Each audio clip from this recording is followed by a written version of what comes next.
नमस्कार, आदाब, सत श्री अकाल and welcome to Magnet Brains, India's best online learning platform, जहां आपको मिलता है किंडरगार्टन से लेकर 12th तक का सारा education absolutely free of cost. Students, आपको अच्छे से पता है कि मैनेट ब्रेन्स न सिर्फ आपको स्कूल एग्जाम की तैयारी करवाता, न सिर्फ आपके बोर्ड एग्जाम में आपको शाइन करने में हेल्प करता है, बल्कि कॉम्पिटिटिव एग्जाम्स अर्थात प्रतियोगी परीक्षाओं में भी आपकी सहायता करता है, आपको गाइड करता है, आपको मोटिवेट करता है कि आप अच्छे से पढ़ाई करें, स्कोर करें एंड अपनी लाइफ में सक्सेसफुल हों। और हमारे सारे सेशन, सारे लेक्चर, सारे वीडियोस आप आसानी से एक्सेस कर सकते हैं हमारे यूट्यूब चैनल या फिर हमारी वेबसाइट या फिर हमारी ऐप से। और इसके बदले में आपको कोई भी धनराशि हमें देने की जरूरत नहीं है। केवल नीचे जो हर एक वीडियो में लाइक का बटन होता है और शेयर का बटन होता है, उसे दबाएं और दूसरों तक हमारी बात पहुंचाएं, हमारे सेशंस को पहुंचाएं। यही हमारा सबसे बढ़िया गिफ्ट होगा। अच्छी बात है ना। चलिए, तो आपको अच्छे से पता है कि हम लोग क्या कर रहे हैं। कक्षा 10वीं में बोर्ड्स की तैयारी कर रहे हैं। पता है बहुत दिन है अभी, लेकिन तैयारी शनै शनै ही आगे बढ़ती है। धीरे धीरे ही हम लोग पूरा सिलेबस कवर कर पाएंगे। तो हमने फर्स्ट चैप्टर स्टार्ट कर दिया है। पिछले 2 सेशन में हमने चैप्टर के काफी इंपॉर्टेंट और काफी मेजर पार्ट को समाप्त कर दिया है और आज हम शुरू करने वाले हैं एक तीसरा हिस्सा इस चैप्टर का। इससे पहले जो टॉपिक थे उसमें से कुछ टॉपिक हमने रिड्यूस सिलेबस में हट गए थे, तो हमने उन्हें नहीं पढ़ा है, क्योंकि सीबीएसई जो है, जो हमारा परम पूज्य देवता है, जो कि सिलेबस को कम ज़्यादा करते रहता है, ऐसे ही सर्कुलर निकाल के हमारा कभी कभी मिनी हार्ट अटैक भी दे देता है। तो वो उसने दे दिया है कि इस साल कौन कौन से पोर्शंस ऐड नहीं होंगे, तो उनको हटाते हुए हम अपने टॉपिक्स को कवर कर रहे हैं। आज का जो हमारा सेशन है वो फोकस करेगा कक्षा 9वीं में सीखे गए एक टॉपिक जिसका नाम था इर्रेशनल नंबर्स पे। ठीक है, ये टॉपिक आप पहले ही सीख चुके हैं, कुछ नया इस बार सीखने को मिलेगा, इसकी पूरी गारंटी है। तो ये ना सोचें कि भैया जो 9th में सीखा था वही दोबारा पढ़ाया जा रहा है, ना, कुछ नया सीखने को मिलेगा और कुछ इंटरेस्टिंग देखने को मिलेगा।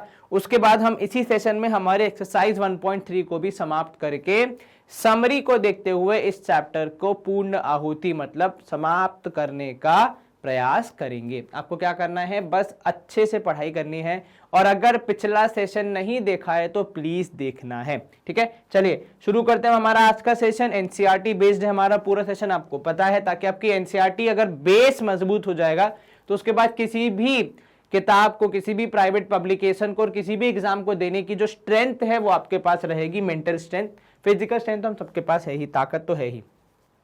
चलिए सबसे पहले देखते हैं क्या कह रही है हमारी किताब। तो भैया कक्षा 9वीं में हमें इंट्रोड्यूस किया गया था पहली बार इर्रेशनल नंबर से, अगर आपको याद हो तो जीवन में पहली बार आपने इर्रेशनल नंबर्स का नाम कब सुना था? कक्षा 9वीं में। और उसकी बहुत सारी प्रॉपर्टीज, क्वेश्चंस, टेक्निक्स, ट्रिक्स सब आपने वहां पे सीखा था। यू स्टडीड मतलब आपने और हमने मिलके पढ़ा था about their existence and how the rationals and irrationals together make up the real numbers. तो ब्रॉडली आपने रियल नंबर्स के बारे में पढ़ा था। उसके अंदर 2 categories majorly, irrationals and rationals. कौन रैशनल है, कौन इर्रेशनल है, क्या परिभाषा होती है, कैसे चेक किया जाता है, वो सब आपने कक्षा 9वीं में पढ़ा है, आपको याद होना चाहिए। नहीं याद है तो अब हम जब ये सेशन पूरा पढ़ रहे हैं तो हमारे कॉन्सेप्ट्स यहां पे रिवाइज हो जाएंगे। You even studied how to locate irrational numbers on the number line। ये भी आपको याद होगा कि कैसे irrational numbers को लोकेट किया जाता है, आइडेंटिफाई किया जाता है। 2 मेथड थे, याद है। ज्योमेट्रिकली आपने ड्रॉ करके फिर परपेंडिकुलर खींच के हाइपोटेन्यूज बना के सीखा था, वही था लोकेट करने वाली activity. We did not prove that they were irrational. अच्छा, ये बात बिल्कुल ठीक है कि भैया किताब ने बोल दिया कि √2 इर्रेशनल है तो हमने मान भी लिया। ऐसे कैसे? हर चीज का प्रूव होता है भैया गणित में। तो अब इस चैप्टर के मतलब पहले चैप्टर के ये वाला जो पार्ट है, इसमें हम शायद इसी पे ध्यान देने वाले हैं कि किसने कहा और कैसे कहा कि कोई नंबर इर्रेशनल है। तो बेसिकली हमें क्या करना है, कुछ नंबर्स जैसे √2, √3, √5 इनको हम प्रूव करेंगे कि ये इर्रेशनल है। ठीक है, क्या करेंगे हम इस वाले पार्ट में? तो बेसिकली क्या नया आने वाला है पिछले चैप्टर के मतलब पिछली क्लास के मुकाबले, कक्षा 9वीं के मुकाबले, 9th के मुकाबले, कि यहां पे आप इर्रेशनल नंबर्स को केवल लिख नहीं देंगे कि इर्रेशनल है, but rather we would prove it. हम प्रूव करेंगे कि √2 इर्रेशनल है, √3 इर्रेशनल है, √5 इर्रेशनल है एंड सो ऑन। ठीक है, now one of the theorems we use in a proof is the fundamental theorem of arithmetic। अब सर ये कहां पढ़ी है आपने? गुरुदेव, इस चैप्टर में हमने सबसे पहले यही कॉन्सेप्ट पढ़ा था। अगर आपने ये नहीं देखा है, नहीं पढ़ा है, तो जाके देखिए, पिछले सेशंस में हम इसे कवर कर चुके हैं, कॉन्सेप्ट भी और एक्सरसाइज भी। ठीक है, उसको हम यूज करेंगे यहां पे, तो वो आगे यूज होगा, पर फिलहाल के लिए आपको इतना समझ में आ गया कि होने क्या वाला है आज की कक्षा में, है ना, वो इंपॉर्टेंट है। चलिए, recall a number s is called irrational. आप किसी भी नंबर को इर्रेशनल कब कहते हैं, ये आपको रिकॉल करवाया जा रहा है, आपको रिवाइज करवाया जा रहा है। कैसे कहते हैं आप irrational? If it can not be written in the form of p/q। यदि आप किसी संख्या को p/q के रूप में नहीं लिख सकते हैं, यदि आप किसी संख्या को p/q के रूप में नहीं लिख सकते हैं, तो उसे इर्रेशनल कहा जाता है। सर अगर लिख देंगे तो ऑब्वियस सी बात है, जो राम नहीं होगा वो साम होगा, है कि नहीं? मतलब जो लिखा जा सकता है p/q फॉर्म में, उसे आप क्या कहोगे? ऑब्वियस सी बात है, रैशनल नंबर। लेकिन इस फॉर्म की भी कुछ टर्म्स कंडीशंस हैं भैया, उसको बिल्कुल ध्यान में रखना है। देखो, p/q फॉर्म तो चाहिए ही चाहिए, लेकिन साथ में क्या चाहिए?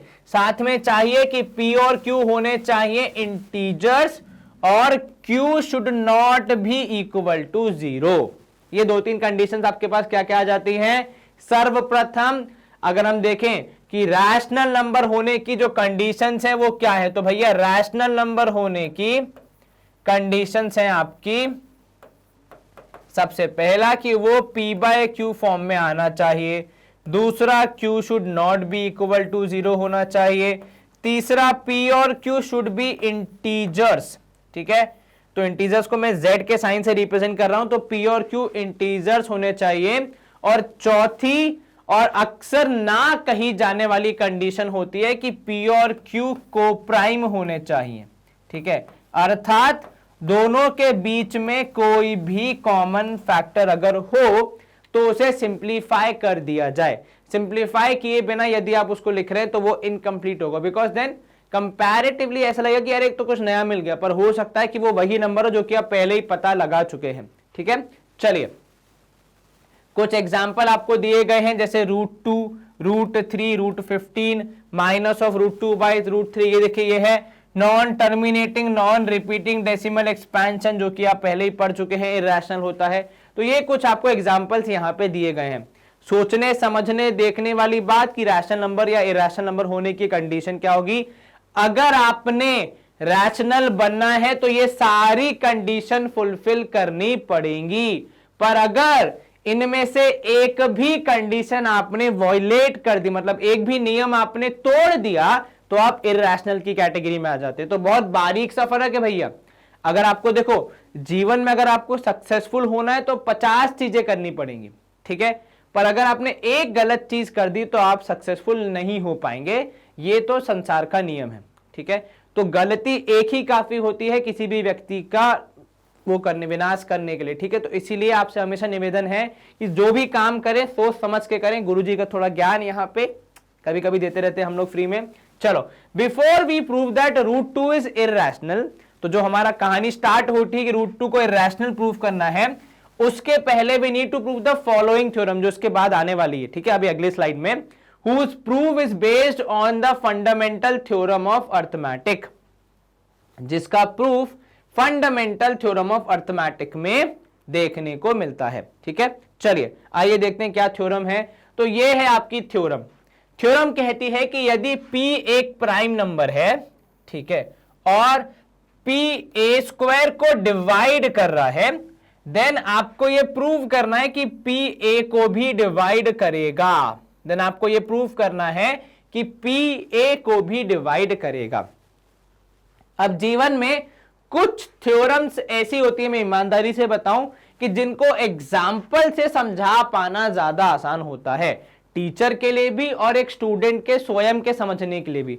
अगर मैं आपको इस थ्योरम का एग्जाम्पल दूं तो बेसिकली ये थ्योरम कहती है कि जैसे एक प्राइम नंबर है, मान लो 2, ठीक है, अब यदि 2 36 अर्थात 6² को डिवाइड कर रहा है, तो इस थ्योरम के हिसाब से 2 6 को भी डिवाइड करेगा।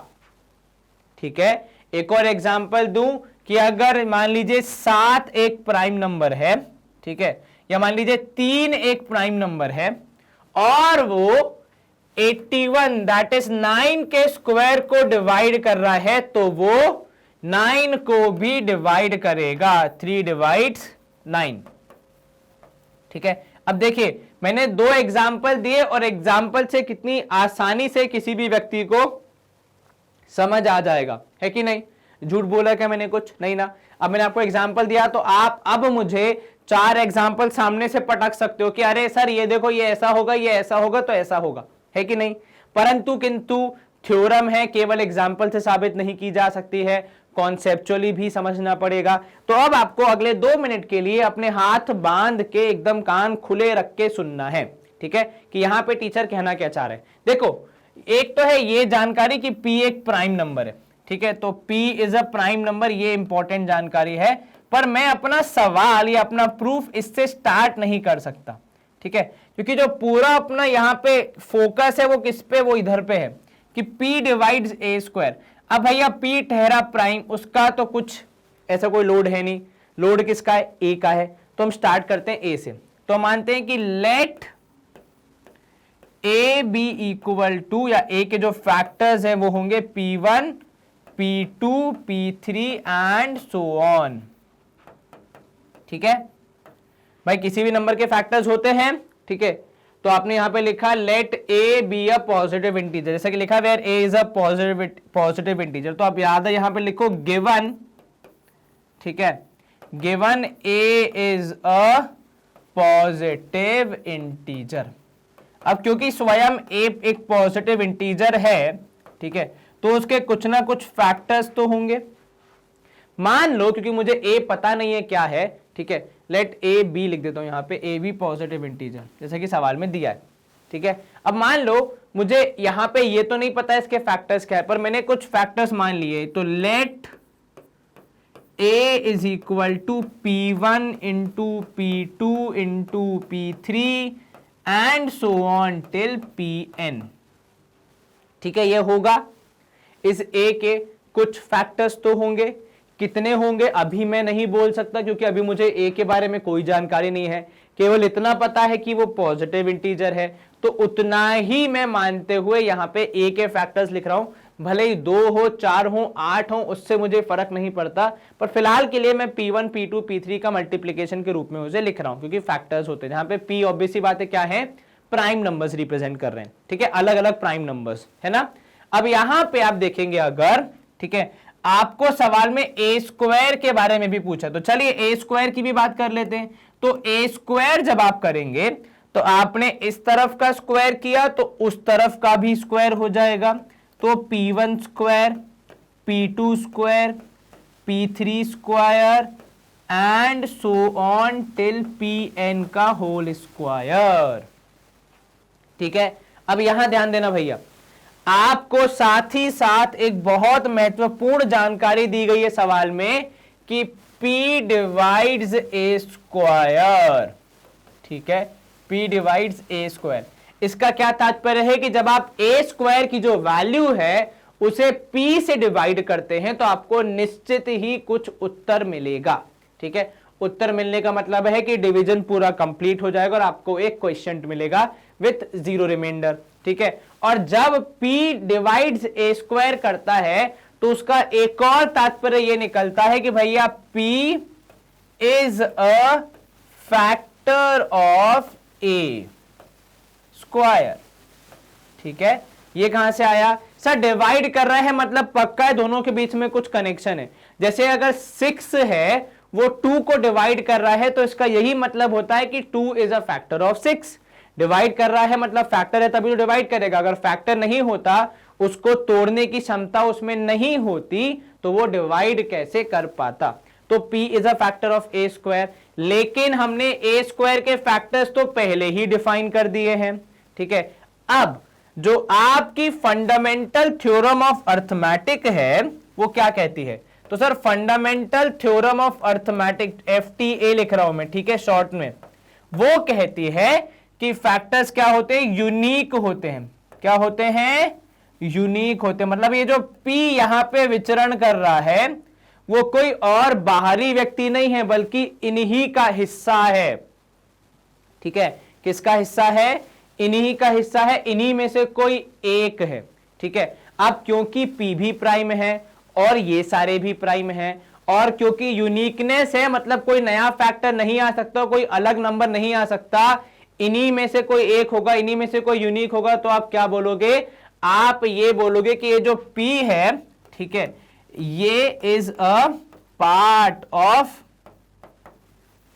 p1 p2 p3 and so on. अगर वो अलग होता तो फिर बात अलग हो जाती, पर वो अलग नहीं है, क्योंकि जनाब आपने ही पढ़ा है कि fundamental of theorem of arithmetic के हिसाब से ये होता है कि कुछ भी नए फैक्टर्स नहीं आते भैया, जो यूनिकनेस चल रही है मतलब जो नंबर है उसके फैक्टर्स फिक्स ही हैं।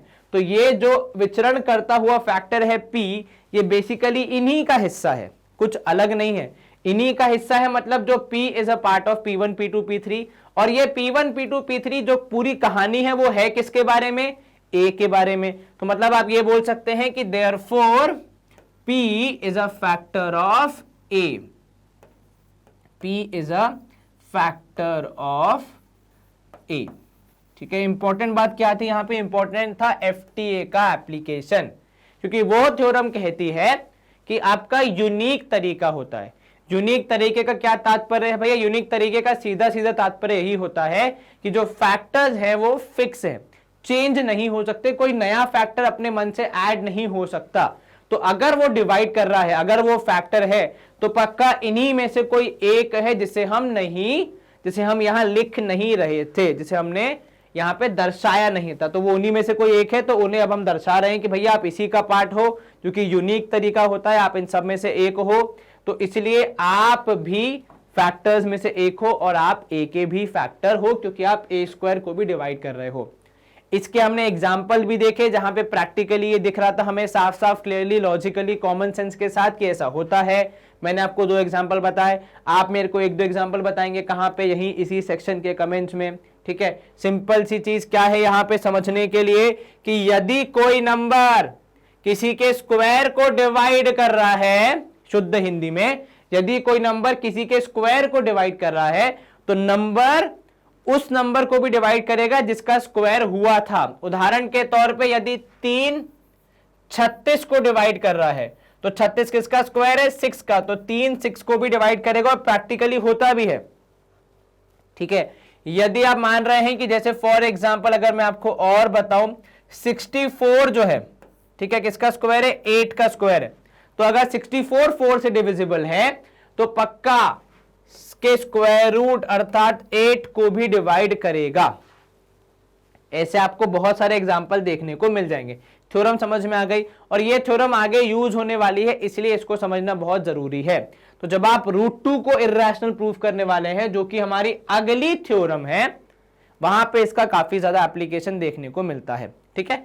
चलिए अब यहां पे आपको प्रूफ करना है कि √2 इर्रेशनल है। बहुत इंपॉर्टेंट कॉन्सेप्ट है, 2 मिनट के लिए फिर से अपना ध्यान पूरा केंद्रित करें। यहां पे आपको कहा जा रहा है कि भैया √2 इर्रेशनल है, ठीक है, √2 इर्रेशनल है, ये आपको प्रूफ करना है। अब आपको याद होगा जब भी ऐसे हम स्कूल में होते हैं, अभी भी आप स्कूल में ही हैं मतलब, तो जब आपके मान लो किसी टेस्ट में अच्छे नंबर नहीं आ रहे हैं, ठीक है, आप घर गए, आपने रिजल्ट बताया, अब आपको लग रहा है कि आज तो मम्मी पक्का या पापा पक्का कुछ ना कुछ पनिशमेंट देंगे, कुछ डांटेंगे, कुछ बोलेंगे, या फिर कुछ समझाने का प्रयास करेंगे, परंतु आपके परिवार के लोग निश्चिंत हैं, ठीक है। उल्टे माता जी कह रही कि चलो बेटा पिक्चर देख के आते हैं, पढ़ाई लिखाई में क्या रखा है, ठीक है। तो क्या आपके व्यवहार में या फिर आपके मन में कुछ परिवर्तन आएगा? सर अगर ऐसा तब गलत चीज करने पे, गलत रिजल्ट आने पे भी अगर परिवार वाले कुछ ओवर या अनएक्सपेक्टेड रिस्पॉन्स देंगे, मतलब डांटने सुनाने या फिर वार्तालाप करने की जगह, समझाने की जगह उल्टा जश्न मनाने लग जाएंगे, तो पक्का हमारे मन को थोड़ा सा ऐसा लगेगा कि शायद हमें अपने ऊपर काम करने की जरूरत है कि नहीं।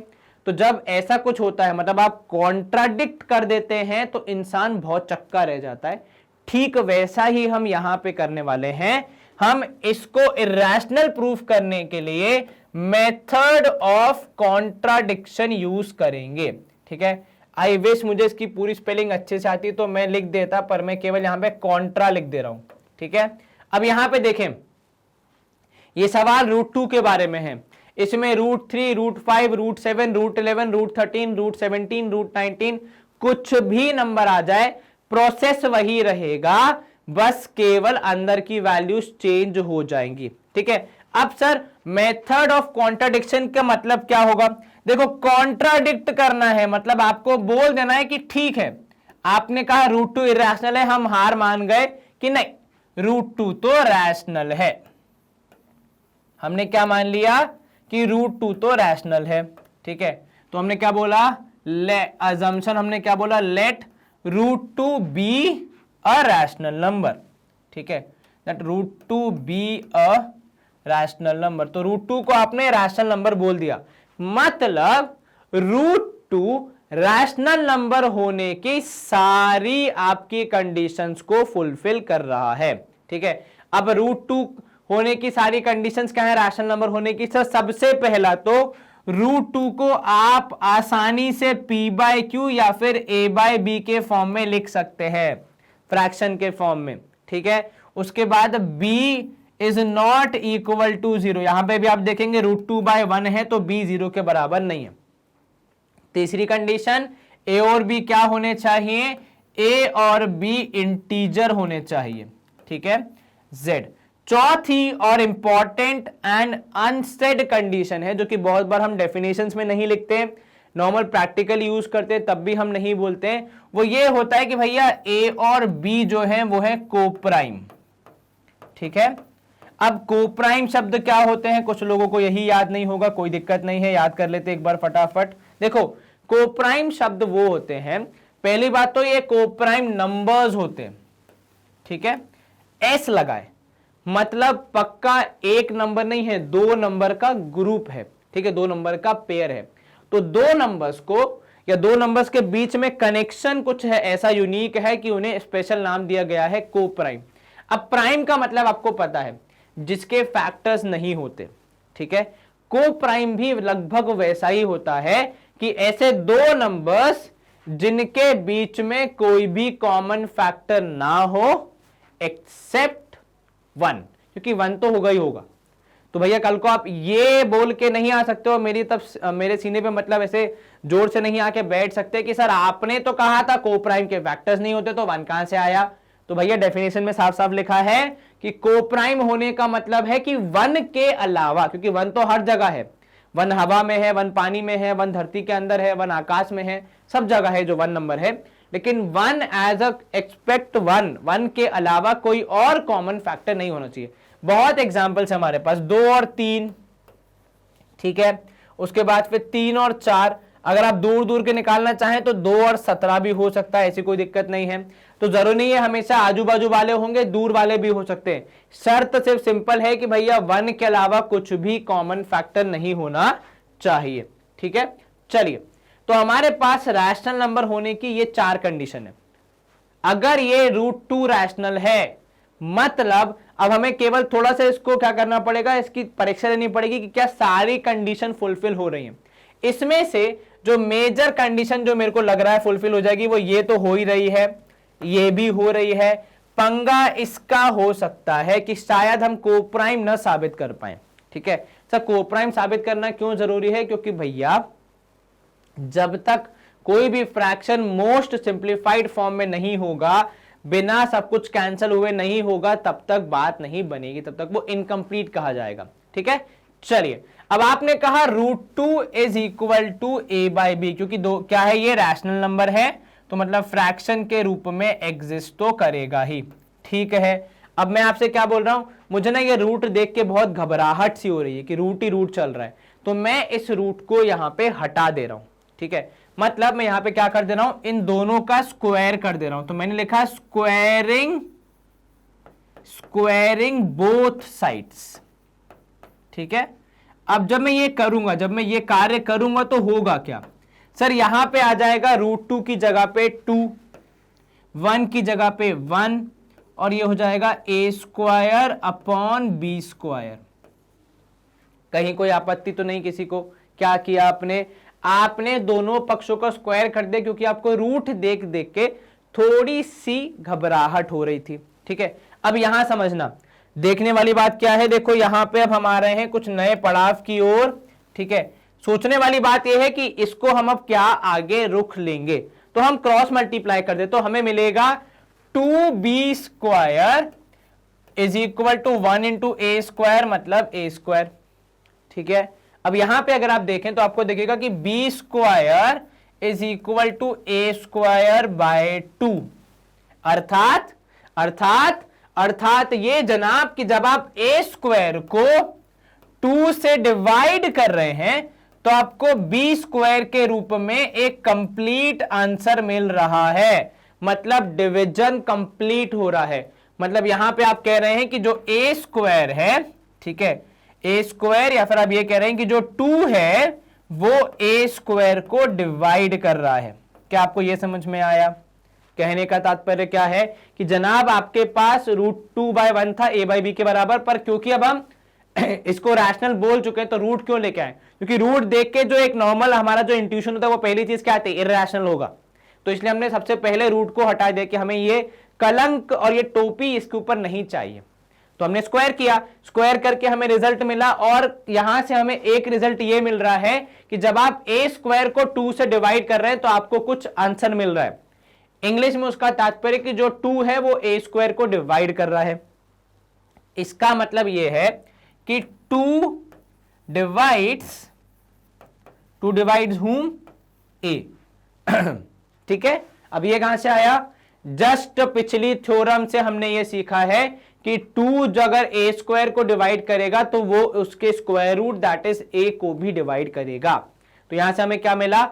2 divides a² and therefore 2 divides a। अर्थात जब आप a को 2 से डिवाइड करेंगे, जब आप a को 2 से डिवाइड करेंगे, डिवाइड करने का क्या मतलब है कि सर कुछ ना कुछ आंसर मिलेगा। तो जब मैंने a को 2 से डिवाइड किया, मुझे a की वैल्यू नहीं पता, तो 2 से डिवाइड करने पे आंसर कितना आएगा मैं वो नहीं बोल सकता, इसलिए मैंने एक नंबर मान लिया कि आंसर आएगा c। अब भैया a अननोन है, वेरिएबल है, तो उसको 2 से डिवाइड करने पे जो आंसर आएगा वो भी आएगा अननोन या वेरिएबल, लेकिन हाँ श्योर हूं कि डिवाइड तो जरूर होगा। अब इसको अगर मैं आगे लेके जाऊं तो मुझे मिलेगा a would be equal to 2c, ठीक है। और अगर मैं इसका स्क्वायर कर दूं तो मुझे यहां से मिलेगा a² is equal to 4c²। a का स्क्वायर हो गया a², 2 का स्क्वायर 4, c का स्क्वायर c²। अब यदि आप थोड़ा सा ऊपर आएंगे तो आपको a² की एक और वैल्यू यहां पे दिख रही है। अब भाई आप भी a² हैं, आप भी a² है, तो क्या दोनों बराबर होंगे? बिल्कुल सर। तो यहां से मैंने a² की वैल्यू को उठाया और यहां लिख दिया कि वो 2b² is equal to 4c²। क्या ये चलेगा? भाई दोनों a² की वैल्यू थी, तो a² रिप्लेस करके मैंने a² की दो जो अलग अलग वैल्यूज थी b और c, क्योंकि देखो a और c में तो कनेक्शन मिल गया और a और b में भी मिल गया, बस b और c में भी कनेक्शन मिल जाए तो सब एक दूसरे से जुड़ जाएंगे, तो हमारा जो पूरा डायग्राम है, जो हमारा फ्लो है वो कंप्लीट हो जाएगा बेसिकली, है ना। तो ये जो हमारा स्टेप था वो बेसिकली किस लिए था कि आप b और c के बीच में कुछ कनेक्शन ढूंढ पाए। तो भैया यहां पे लिखोगे आप फ्रॉम फर्स्ट, पहली इक्वेशन से लाए हैं हम ये जानकारी, ठीक है। अब यहां पे इसको अगर आप सॉल्व करेंगे आपको मिलेगा कि भैया b² इज इक्वल टू 4 के नीचे आ जाएगा 2, तो 4/2 c²। तो आप क्या लिखोगे यहां पे? अब मैं कहां पे लिखूं ये सारी जानकारी, चलिए बीच वाले हिस्से में हम लोग यहां पे लिख लेते हैं, ठीक है। क्या कहना चाह रहे हैं गुरुजी? तो गुरुजी बड़े ही प्यार से कहना चाह रहे हैं कि भैया देखो b² would be equal to 4c²/2, अर्थात b² would be equal to 2c²। कहने का तात्पर्य जब आप b² को 2 से डिवाइड करेंगे तो आपको जवाब क्या मिलेगा? c² के बराबर मिलेगा। क्या आपको यह समझ में आया? तो देखो यहां पे हमने ये पहले भी किया है, ये खेल हम पहले भी खेल चुके हैं कि यदि b² 2 से डिवाइड हो रहा है और डिवाइड करने पे c² रूपी हमें आंसर मिल रहा है, मतलब डिवीजन कंप्लीट हो रहा है। मतलब यहां पे आप लिख सकते हैं कि 2 डिवाइड्स b², और यहां पे आप ये भी लिख सकते हैं कि 2 डिवाइड्स b। तो इस ये जो अंत वाला स्टेटमेंट है इसको मैं ऊपर लिख रहा हूं कि भैया 2 डिवाइड्स b। अब जरा आपका ध्यान दो इंपॉर्टेंट चीज पे रखिए। सबसे पहली बात, आपने कहा कि 2 डिवाइड्स ए, जिसका एक और मतलब हुआ कि 2 इज अ फैक्टर ऑफ ए। देखो डिवाइड कर रहा है मतलब पक्का फैक्टर होगा तभी डिवाइड करेगा।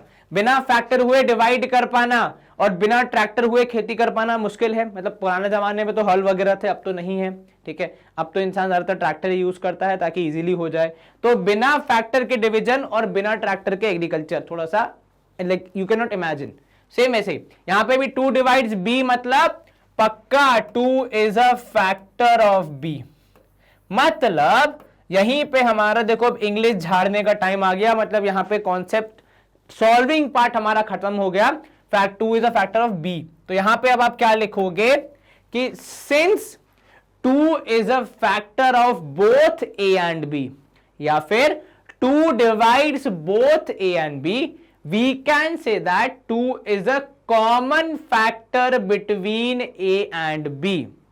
हमने क्या बोला, इस पूरी मेहनत का रिजल्ट क्या निकला, इस पूरी मेहनत का रिजल्ट ये निकला कि 2 is a common factor of, ठीक है, common factor of a and b. तो सर इसमें कौन सी बड़ी बात है, इसमें बड़ी बात कौन सी है कि ए और बी का कॉमन फैक्टर है? बड़ी बात है प्रभु इस केस में है, क्योंकि आपने बड़े ही चौड़ में कहा था, एकदम प्राउड होके कहा था कि ए और बी तो को प्राइम है। मतलब ए और बी के बीच में कोई और कॉमन फैक्टर नहीं है, पर आपने तो कॉमन फैक्टर ला दिया। मतलब या तो हमारा कॉमन फैक्टर आना गलत है जिसके चांसेस कम है, या फिर हमारा अजम्पशन गलत है कि ए और बी को प्राइम है। अब अगर ए और बी को प्राइम नहीं है तो ए और बी मिला के जो √2 को रैशनल बना रहे थे वो अब नहीं बना पाएंगे। तो कुल मिला के साबित हो जाएगा कि √2 इर्रेशनल है। ये समझ में आया आपको? क्योंकि आप इस चीज को कंसिस्टेंट नहीं रख पाए, इस चीज को आप जो आपने माना था उसे आप सही सिद्ध नहीं रख पाए, आप उसको गलत साबित कर दिए हैं। तो भैया वो जब गलत है तो वो जिस बुनियाद पे खड़ा था वो बुनियाद ही गलत हो गई ना। अगर एक भी पिलर गलत हो गया तो बिल्डिंग पूरी गई ना प्रभु, है कि नहीं? ऐसा तो है नहीं कि एक पिलर गलत हो गया तो पूरी बिल्डिंग सही रहेगी, गिर जाएगी ना, ऑब्वियस सी बात है। अगर हल्का सा भी बेस अगर हिल गया तो ठीक है। तो अगर आपके पैर की सबसे छोटी उंगली में भी चोट लग जाती है तो चलने में समस्या हो जाती है कि नहीं हो जाती है? ठीक वैसे ही अगर समस्या हो गई है मतलब कुछ ना कुछ डिफिकल्टी ऊपर है, स्टार्टिंग में है, विच इज आपका अदम्पशन रैशनल नंबर मानने का। क्योंकि मैंने पहले ही कहा था रैशनल नंबर बनने के लिए सारी कंडीशन फुलफिल होनी चाहिए, और इरैशनल घोषित होने के लिए एक कंडीशन न मान पाना भी काफी है। ठीक है, तो आप अगर सारी कंडीशन फुलफिल कर पाते तो आपको जो रैशनल नंबर हमने बनाया था हम आपको बने रहने देते, पर आपने तो आते ही अपना जलवा दिखा दिया और खुद को एक कंडीशन, एक रूल ब्रेक करवा दिया खुद से को प्राइम होने का। तो मतलब आप रैशनल नहीं बचे, आप हैं इरैशनल नंबर। तो आप क्या लिखोगे? Since 2 is a common factor of a and b, it violates the condition of being a rational number, therefore we can conclude that our assumption was wrong, हम गलत थे और √2 इरैशनल है। ये अंत की 2-4 पंक्तियां लिखते हुए आप अपने इस सवाल को परफेक्टली फिनिश कर सकते हैं। ठीक है, चलिए यदि आप में से किसी को इसका चित्र लेना है तो मैं 2 मिनट के लिए हट जाता हूं, स्क्रीनशॉट ले लो, फिर हम आगे कंटिन्यू करेंगे। फ्लो ऑफ थिंग्स बिल्कुल सही रखना, इंग्लिश और कुछ सेंटेंसेस का प्रयोग जरूर करना, उससे आपका आंसर परफेक्ट लगता है। सर अगर ये जो सेंटेंसेस आप लिखते हैं ये हम ना लिखें तो ज्यादा कुछ नहीं, टीचर आपका आधा नंबर या 1 नंबर काट सकता है, परंतु यदि आप लिख देंगे तो आपका टीचर पे जो इंप्रेशन बनेगा वो परफेक्ट बनेगा। तो जो 100 नंबर लाने वाली रेसिपी है ना वो केवल पढ़ने से नहीं है, उसमें एक रेसिपी में जो एक इंग्रेडिएंट है वो ये भी है कि आप कैसे प्रेजेंट करते हुए आपका पढ़ा हुआ। आपने पढ़ा है वो सम्माननीय है, उसकी रिस्पेक्ट है, लेकिन आपने जो पढ़ा है वो कैसे प्रेजेंट कर रहे हो इसकी रिस्पेक्ट ज्यादा होती है। ठीक है, अगर आपका आंसर प्रेजेंटेबल है, पिच परफेक्ट है, तो फिर आपके टीचर आपके मार्क्स नहीं काटेंगे। पर अगर आपने कुछ एक आध सेंटेंस मिस कर दिया तो हो सकता है आपके टीचर हाफ मार्क काट दें, और मैं वो नहीं चाहूंगा टू बी ऑनेस्ट। चलिए, थोड़ा सा ज्ञान आपको और मिल गया आज के सेशन में, बहुत बढ़िया। अब आगे देख लेते हैं और क्या है हमारे पास। अब देखो, उसी लाइंस पे आपको अब एग्जाम्पल में सॉल्व करना है कि साबित कीजिए कि √3 इर्रेशनल है। आपने √2 कर लिया एज अ थ्योरम के रूप में, ठीक है। अब आप √3 को सेम प्रोसेस से करेंगे, फर्क बस यहां है कि यहां हेडिंग चेंज कर दी, इसको एग्जाम्पल बोल दिया, उसको थ्योरम बोल दिया था, प्रोसेस सेम ही है। ठीक है, क्या करोगे, सबसे पहले आप यहां पे स्टार्ट करोगे कि यूजिंग, ठीक है, मेथड ऑफ कॉन्ट्राडिक्शन। ठीक है, यूजिंग मेथड ऑफ कॉन्ट्राडिक्शन, ऐसा लिख के हम स्टार्ट कर रहे हैं। मतलब हम बता रहे हैं सामने वाले को कि देखो, हम मान रहे हैं कि √3 हम कॉन्ट्रडिक्शन मेथड का यूज करके इसको प्रूफ करेंगे। ठीक है, चलिए, तो हमने क्या माना यहां पे कि let √3 be a rational number. ठीक है, अब मैं प्रॉपर, जैसे मैं बोर्ड में अगर होता 10वीं में तो जैसे आंसर लिखता वैसे यहां पे आपको लिख के दिखा रहा हूं। ठीक है, कि let √3 be a rational number. ठीक है, अभी आप लिखोगे देयरफॉर, कुछ इंग्लिश के शब्दों का प्रयोग ये आपके आंसर को और बेहतर बनाता है कॉन्सेप्ट के साथ साथ। देयरफॉर √3/1, ठीक है, इज इक्वल टू a/b, क्योंकि भाई क्या है, रैशनल नंबर है। ठीक है, वेयर, आप यहां पे क्या लिखोगे, वेयर, जो सारी कंडीशन है वो यही मेंशन कर दो, where b is not equal to 0, a, b belong to integers, जैसे हम जिसको हम z के रूप से दिखाते हैं, और a, b आर को प्राइम, ये भी आपने लिख दिया, यहीं पे मेंशन कर दिया भैया तीनों कंडीशन को। ठीक है, where b is not equal to 0, a और b क्या है, इंटीजर्स हैं, और a और b क्या है, को प्राइम b है। ठीक है, अब यहां पे आप क्या करोगे, अब यहां पे हम कलर चेंज कर रहे हैं क्योंकि हम कुछ नया स्टेप करने जा रहे हैं, थोड़े मैथमेटिकल चीजें करने जा रहे हैं। स्क्वायरिंग बोथ साइड्स, तो अब तक इंग्लिश चल रहा था, अब थोड़ा मैथ्स आ गया है ज्यादा। Squaring both sides, we get, ठीक है, स्क्वायर करने पे हमें मिलेगा, सेंटेंस का मीनिंग, √3 का स्क्वायर इज 3, 1 का स्क्वायर इज 1, a का स्क्वायर a², और b का स्क्वायर b²। ठीक है, आप यहां पे क्रॉस मल्टीप्लाई करेंगे, आपको मिलेगा 3b² is equal to a²। थोड़ा सा आप इसको और सॉल्व करेंगे तो आपको यहां पे मिलेगा कि a² divide by 3 is equal to b²। कहने का तात्पर्य बहुत सिंपल, सुंदर, स्वच्छ, सरल, कि भैया जब आप a² को 3 से डिवाइड कर रहे हैं, जब आप a² को 3 से डिवाइड कर रहे हैं तो आपको आंसर प्राप्त हो रहा है, आपको b² के रूप में आंसर मिल रहा है, विच मीन्स आप कहोगे, यहां पे लिखोगे कि भैया 3 डिवाइड्स a²। ठीक है, और इसके बाद आप लिखोगे देयरफॉर 3 डिवाइड्स a। अब इसके पीछे का कहानी क्या है, रीजन क्या है, तो वो आपकी थ्योरम है जिसका नाम है, जिसका नंबर है 1.3। ठीक है, अब देखो, थ्योरम का या तो नंबर लिखा जाता है या तो स्टेटमेंट लिखी जाती है। स्टेटमेंट, अगर आपको नंबर याद है कि क्या है एग्जैक्ट, तो आप नंबर लिख के उसको यूज कर सकते हैं, पर यदि आपको नंबर याद नहीं है तो आप कच्चा पक्का स्टेटमेंट लिखेंगे तो भी चलेगा, क्योंकि अगर नंबर गलत हो गया तो टीचर को मार्क्स काटने का पूरा अधिकार है। पर अगर स्टेटमेंट कच्चा पक्का है तो टीचर उसमें कुछ ज्यादा नहीं करेगा। हाँ, अर्थ का अनर्थ लिख दोगे तो प्रभु दिक्कत हो जाएगी, पर अगर आप मतलब मीनिंग वाइज आसपास हैं थ्योरम के तो फिर आपको टीचर नंबर दे देती है। हाँ, लेकिन अगर आपको नंबर याद है परफेक्टली तो नंबर लिख दीजिए, कोई आपत्ति नहीं होती किसी को भी। चलिए, आपने बोला 3 डिवाइड्स a², तो आप मैं यहां पे लिख रहा हूं इंपॉर्टेंट रिजल्ट जो है मेरा, थोड़ा सा कलर चेंज करके इंपॉर्टेंट रिजल्ट को लिख देते हैं कि भैया 3 is a factor of a। ठीक है, ठीक है, यहां पे आप लिखोगे therefore 3 is a factor of a। अब ये जो 3 डिवाइड्स a है, इसका मैथमेटिकल मतलब क्या हुआ, तो इसका गणित के हिसाब से मतलब हुआ कि a को जब आप 3 से डिवाइड करेंगे तो डिवीजन हो जाएगा। डिवीजन हो जाने का मतलब है कि भैया डिवाइड करने पे कुछ आंसर मिल जाएगा। तो मैंने क्या लिखा कि a को जब आप 3 से डिवाइड कर रहे हैं तो आपको c के रूप में कुछ आंसर मिल रहा है। अब यहां पे आपने पहले भी स्क्वायर किया था तो अब भी कर सकते हैं आप, तो स्क्वायरिंग बोथ साइड्स, क्या मिला आपको, स्क्वायरिंग बोथ साइड्स करने पे, ठीक है। अब भाई देखो वही तो बोलेगा ना सी कि तुम दोनों ने तो अपना अपना स्क्वायर कर लिया, मेरे को ऐसे ही छोड़ोगे क्या, उसको हम अकेले नहीं छोड़ सकते, उसका भी स्क्वायर करेंगे। तो ए स्क्वायर बटे 9 is equal to C square, या फिर A square is equal to 9c square. ये जो ए स्क्वायर है मैं जीवन में पहली बार नहीं सुन रहा हूं, और इसी पृष्ठ पे, इसी स्क्रीन पे और कहीं भी लिखा हुआ है ए स्क्वायर। यहां पे देखिए, ठीक है, यहां पे ए स्क्वायर क्या बोल रहा है कि मैं तो 3b स्क्वायर के बराबर हूं, यहां पे ए स्क्वायर बोल रहा है 9c स्क्वायर के बराबर हूं। अभी तो झगड़ा हो जाएगा, कहां 3 9 b स्क्वायर c स्क्वायर, अलग अलग चीजें कैसे आ रही हैं।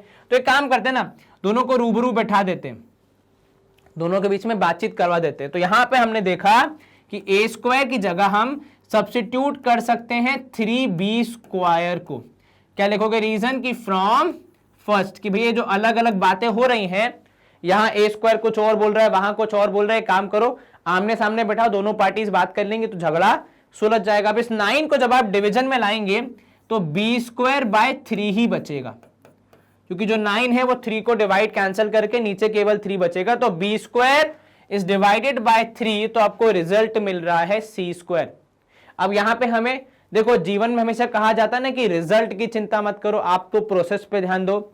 गणित में भी वैसा ही है कि रिजल्ट c स्क्वायर आया उससे मुझे फर्क नहीं पड़ता, मुझे प्रोसेस क्या हुआ उससे फर्क पड़ता है। कि प्रोसेस ये हुआ कि भैया 3 जो है वो b स्क्वायर को डिवाइड कर रहा है, तो 3 डिवाइड्स b स्क्वायर, अर्थात थ्योरम के तहत जो 3 होगा वो b को भी डिवाइड करेगा।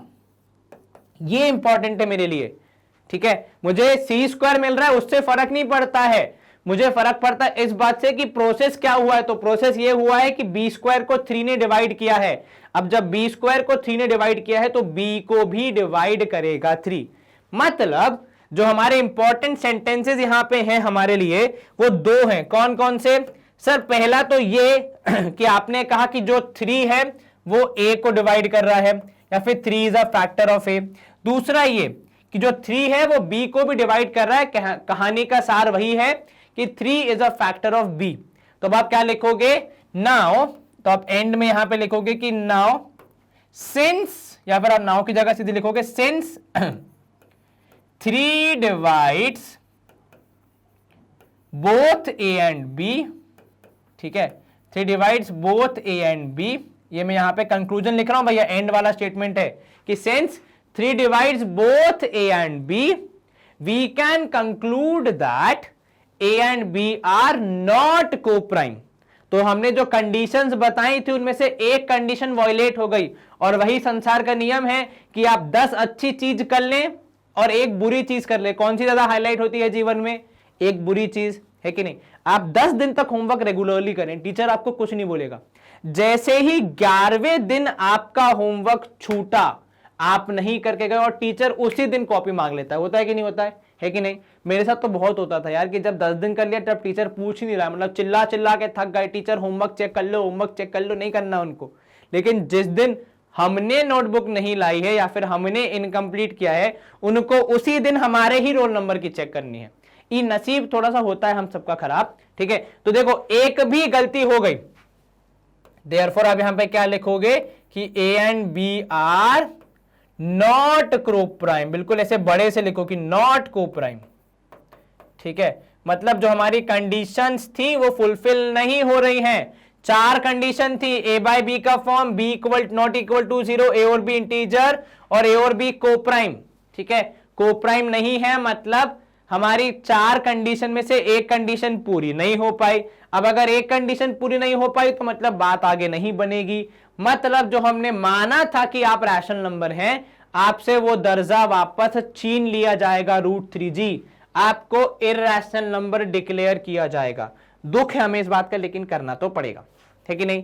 क्या लिखोगे अब आप कि आर अजम्पशन वॉज रॉन्ग, हमारा अजम्पशन गलत था, हम अपनी गलती मान रहे हैं, उसमें शर्माने वाली कोई बात नहीं है, क्योंकि हम जगत को बचा रहे हैं एक इर्रेशनल नंबर को रैशनल नंबर की तरह यूज करने से। तो सोचो कितना बड़ा काम कर रहे हो, अब तो गलती मानने में कोई दिक्कत नहीं है कि भैया हमारा अजम्पशन गलत था, हम क्षमा प्रार्थी हैं, √3 एक रैशनल नंबर है। ये मत लिखना कि हम क्षमा प्रार्थी है, √3 एक इर्रेशनल नंबर है, ये हम प्रूव कर रहे हैं। ठीक है, चलिए हो गया खत्म यहाँ पे एग्जाम्पल नंबर 9। किसी को स्क्रीनशॉट लेना है तो मैं 2 मिनट हट जाता हूं, देखिए चलिए। और अब मैं स्क्रीन क्लियर करके आगे बढ़ूंगा। क्लियर हो गया ये कॉन्सेप्ट, कोई दिक्कत तो नहीं। चलो अब देखो यहां पे show that √5 minus √3 is irrational. अब यहां पे थोड़ा ध्यान देना, मेरी बात जरा गौर से सुनना। ऐसे सवालों में क्या करना है, देखो ऐसे सवालों में आपको नंबर देख के जवाब लिखना होता है। अगर जो ये सवाल आ गया 2 नंबर का, कितने मार्क्स का, 2 मार्क्स का, ठीक है, तब आप क्या करेंगे, तब आप पहला सेंटेंस यही लिखेंगे कि वी नो दैट, ठीक है, we know that √3 is irrational, ठीक है, और अब उसके आगे कंटिन्यू किया जाए। ठीक है, क्योंकि हमें पता है √3 इर्रेशनल है, ऐसा लिख के आप इस सवाल का जवाब बताएंगे। और ऐसा करते समय आपको बहुत आसानी से सॉल्व हो जाएगा, कोई दिक्कत नहीं, आधे पेज का भी आंसर नहीं होता है। लेकिन अगर जो यही सवाल 4 नंबर का आ जाता है, कितने मार्क्स का, 4 मार्क्स का आ जाता है, तो हमारा हमेशा आपसे निवेदन रहेगा कि पहले √3 को इर्रेशनल प्रूफ करें, उसके बाद इस वाले पार्ट पे आए। ठीक है, तो जब आप, और अगर सर केवल मान लो जैसे पिछला सवाल था, एग्जाम्पल था, वो आया तो √3 इर्रेशनल, वो कितने नंबर का आएगा, अगर मैं आपको अभी से बताऊं तो √3 केवल अकेला इर्रेशनल प्रूफ करने के लिए आ सकता है 3 नंबर में। ठीक है, तो आप लिखेंगे उस तरीके से। जब यहां पे अगर आपको 4 मार्कस का आ जाता है, तो आप मार्कस मतलब मार्क्स, बेसिकली मेरे बोलने का तरीका वैसा है। ठीक है, तो अगर 4 अंकों का आ जाता है तो आप पहले 2 नंबर के हिसाब से √3 को इर्रेशनल प्रूफ करें और बचे 2 नंबर में इसको करें, 4 मार्क का ऐसे विभाजन करें।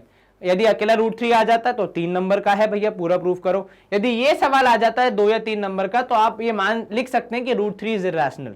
ठीक है, वो अलग से प्रूफ करने की जरूरत नहीं है। चलो अब इसको सॉल्व कैसे करेंगे वो देख लेते हैं एक बार, तो आपको और क्लियरली समझ में आ जाएगा। ठीक है, show that √5 minus √3 is irrational. Method वही रहेगा हर बार की तरह कि हम यूज करेंगे कौन सा, यूजिंग मेथड ऑफ कॉन्ट्राडिक्शन।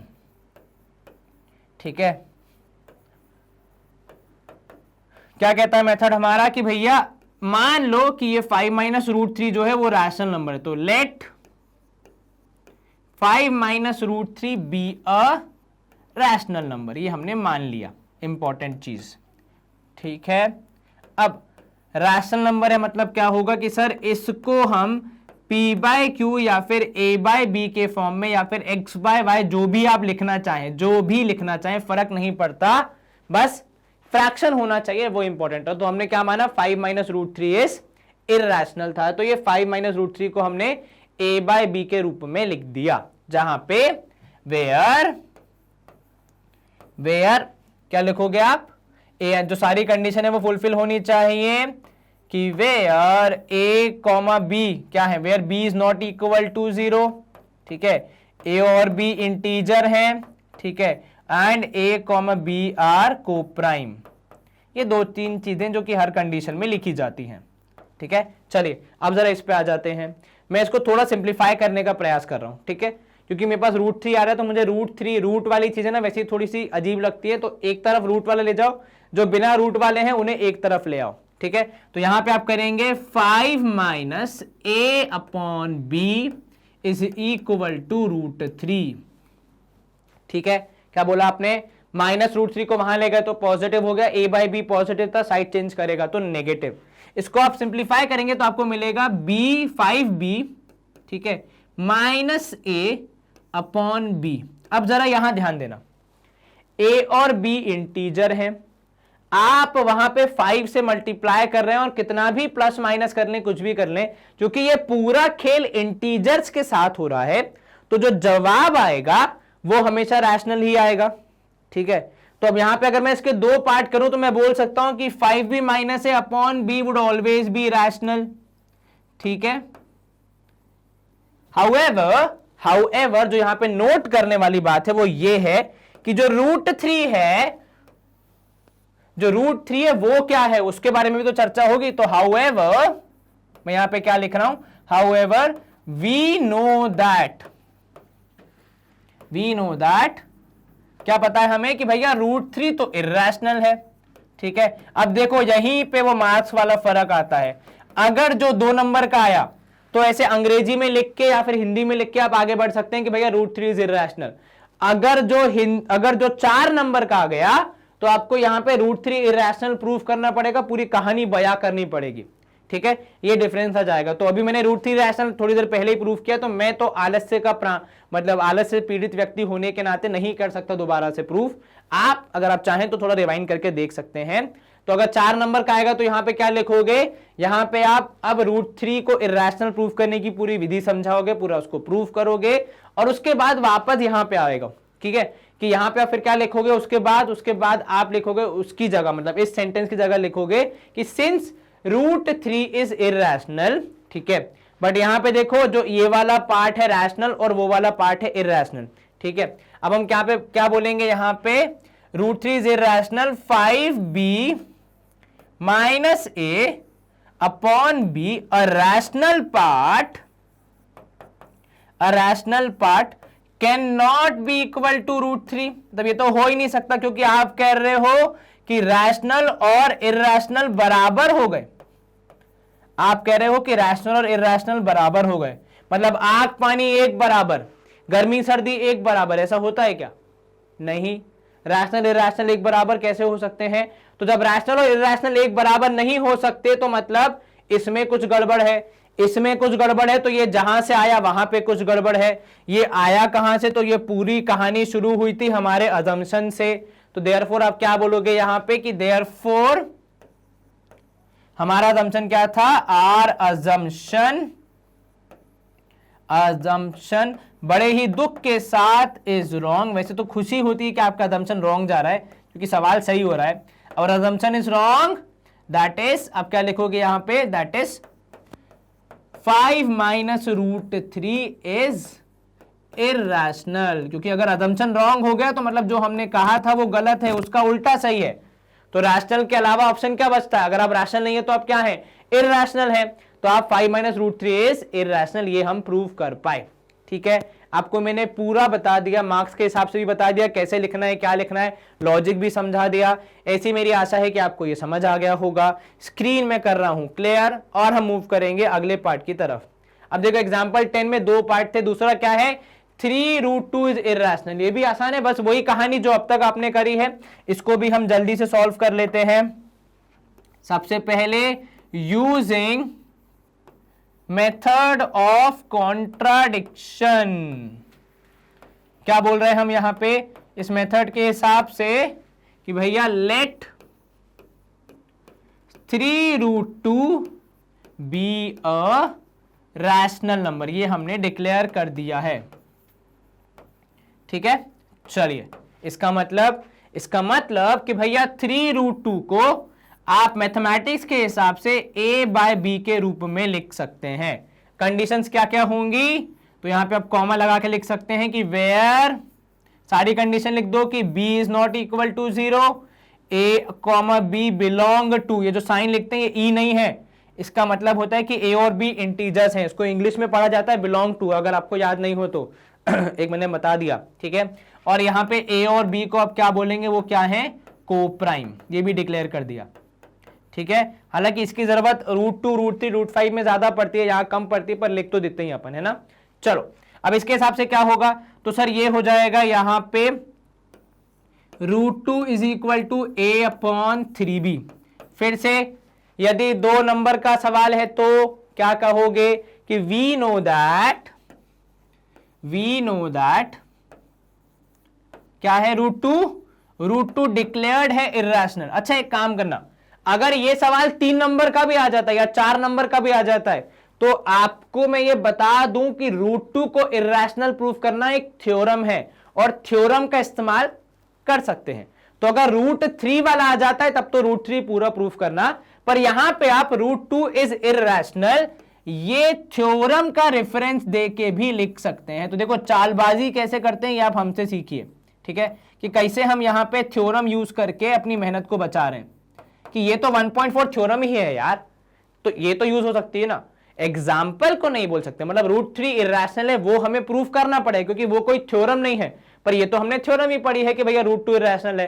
तो जब थ्योरम पढ़ी है तो फिर प्रूफ करने की जरूरत नहीं है। थ्योरम का मतलब ही होता है जो पहले से प्रूफ्ड है, पता है, बस आप यूज करिए धड़ाधड़, कोई दिक्कत नहीं है। तो हमने यूज कर ली यहाँ पे, ठीक है। तो पिछले सवाल और इस सवाल में डिफरेंस समझ में आया। पिछले वाले में √3 था तो मैंने 4 नंबर के लिए प्रूफ करने का सजेशन दिया, ये सवाल में √2 था तो मैंने थ्योरम यूज करने का सजेशन दिया। तो जहां इंजेक्शन लगानी है भाई इंजेक्शन लगाओ, जहां गोली देनी है वहां गोली दो, ठीक है, मिक्स मत करना, है ना। तो ये थोड़ा बहुत स्मार्टनेस तो आपको दिखानी पड़ेगी, और ये अभी जब आप प्रैक्टिस करेंगे तभी से अपने अंदर लाएंगे तो आपको ज्यादा इजीली हेल्प करेगा, ठीक है। चलिए √2 आपने इरेशनल साबित किया हुआ है पहले से, तो इसका मतलब एक तरफ है इरेशनल, ठीक है, और दूसरी तरफ है रैशनल, क्योंकि देखो a/3b जो है उसमें a इंटीजर है, 3 इंटीजर है, b इंटीजर है। अब इंटीजर इंटीजर के बीच खिचड़ी बनेगी तो इंटीजर ही आएगा, मतलब फ्रैक्शन ही मिलेगा आपको बेसिकली। यहां पे इरेशनल कंपोनेंट आने का सवाल ही नहीं पैदा होता। और जितनी गणित हमने पढ़ी हमें अच्छे से पता है कि ये इरेशनल और रैशनल में आग पानी का रिश्ता है, मतलब या तो आग रहेगा या तो पानी रहेगा, है कि नहीं। तो जब रैशनल और इरेशनल की चर्चा होगी तो भैया या तो चीज रैशनल होगी, या तो नंबर रैशनल होगा, या फिर इरेशनल होगा। तो अगर वो रैशनल और इरेशनल बराबर बोल रहा है, मतलब आप कह रहे हो कि आग पानी एक बराबर, तो मतलब इंसान सुबह पानी की जगह आग से नहाए और जब हवन में आग की जगह पानी डाले, ऐसा तो नहीं होगा ना। तो फिर इरेशनल और रैशनल बराबर नहीं हो सकते। इसका मतलब आप जो शुरुआत की थी आपने वही गलत थी। तो हम बोलेंगे कि therefore our assumption was wrong, our assumption was wrong, क्योंकि रैशनल और इरेशनल के बीच की कहानी मैंने आपको समझा दी है। दैट इज हम क्या मानेंगे, दैट इज आप यहां लिख सकते हो 3√2 इज इरेशनल, और यहां पे फिर आप हेंस प्रूफ के साथ सवाल को समाप्त कर सकते हैं, ठीक है। अच्छा, अब कई बार ऐसा होता है 3 नंबर में सवाल है जबरदस्ती लिखना, तो पता पहले इंसान क्या लिखता है, that is 3√2 is not rational therefore, या which means that 3√2 is rational. तो जबरदस्ती एक सेंटेंस बढ़ाने के चक्कर में इंसान कई बार एक्स्ट्रा लिख देता है, लेकिन टीचर को ये सब समझ में आता है ना। तो लिखना है, चीजें कन्वे करनी है, लेकिन ओवर नहीं करना है, ठीक है। तो कुछ लोग यहां पे ये ना लिखें कि पहले हमने लिख दिया कि 3√2 इज नॉट रैशनल, फिर अगले में लिख दिया कि 3√2 इज इरेशनल। अगर आपको दोनों चीजें लिखनी है तो एक तरीका ये है जो मैं आपको यहां पे बता रहा हूं लिखने का, जिसमें कि आप करेक्ट चीज भी लिखेंगे और टीचर को ओवर भी नहीं लगेगा कि बहुत ज्यादा ही इंसान जबरदस्ती के लंबा कर रहा है आंसर, कि 3√2 इज नॉट रैशनल, ठीक है।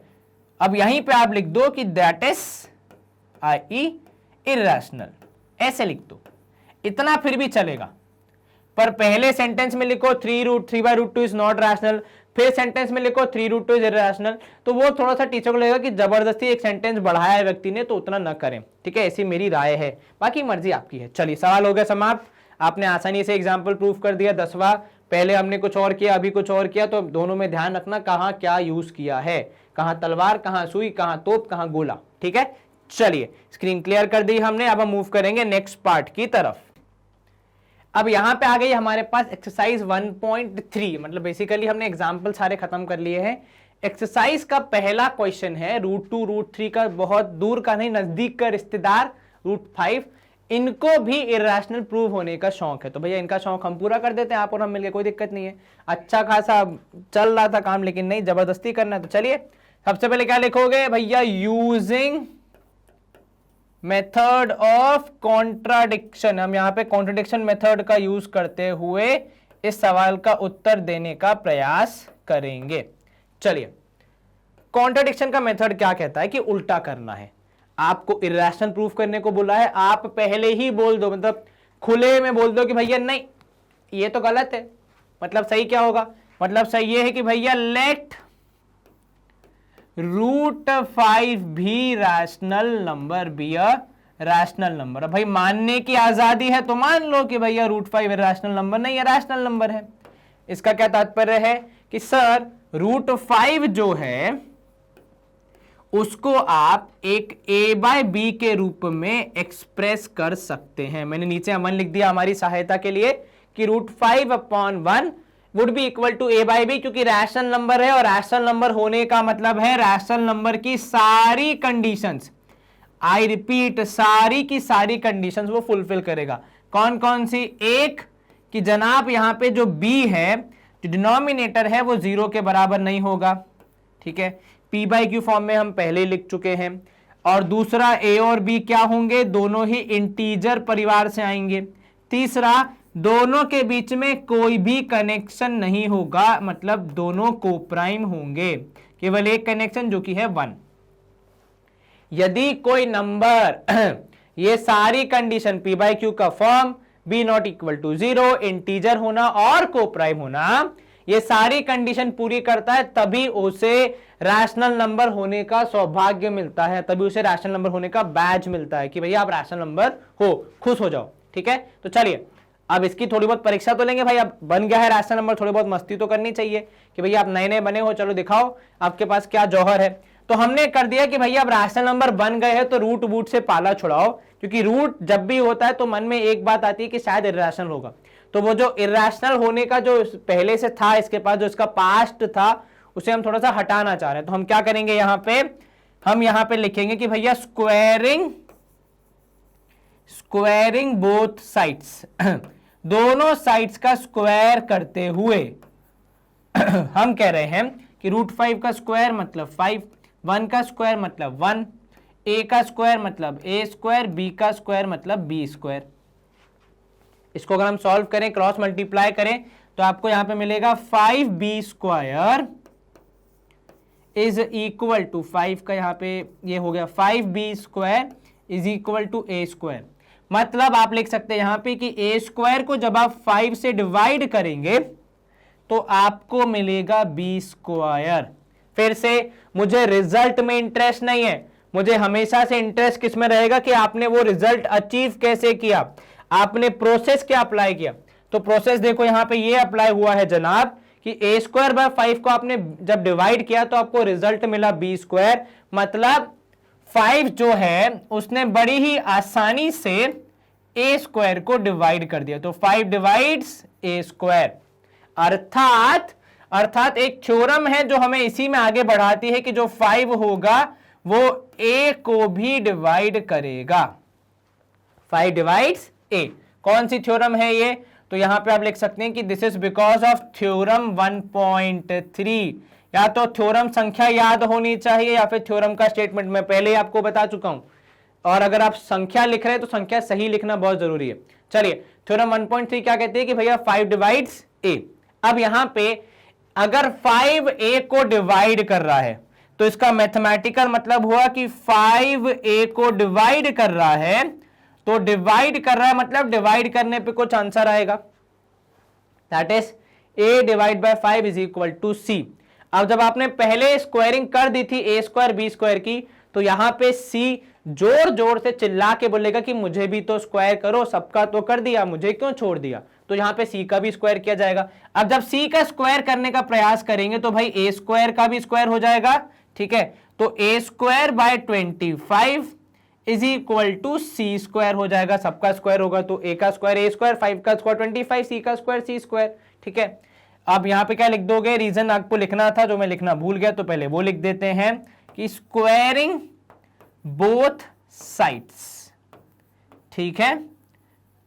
चलिए, तो आपने लिखा a square upon 25 is equal to c square. ये जो a स्क्वायर है ये आ गया 25 c स्क्वायर के बराबर, और ये a स्क्वायर पहली बार नहीं दिख रहा है मुझे इसी सवाल में, अभी थोड़ी देर पहले ही मुझे कहीं दिखा था a स्क्वायर, पर तब उसकी वैल्यू अलग थी। अब यहां पे फिर से विवाद हो जाएगा कि जनाब a स्क्वायर आपकी वैल्यू ये वाली है कि ये वाली है। ए स्क्वायर बोल रहे हैं मुझे क्या पता, इन लोगों से पूछो, मैं तो ऐसा ही हूं, पहले भी ए स्क्वायर था अब भी स्क्वायर हूं। इन दोनों की झगड़ी है कि भैया 25 सी स्क्वायर के बराबर हूं कि 5 बी स्क्वायर के बराबर हूं। तो इनकी जो झगड़ी है, इनका जो झगड़ा है वो हम सॉल्व कर लेते हैं कि दोनों को फेस टू फेस बैठा दो कि भैया एक बार में बात करके निपटा लो यार, काहे रोज रोज परेशान करते हो। ठीक है, बात करना शुरू किया इन्होंने। बात करने पर रिजल्ट क्या निकला कि भैया b square is equal to 5 c square.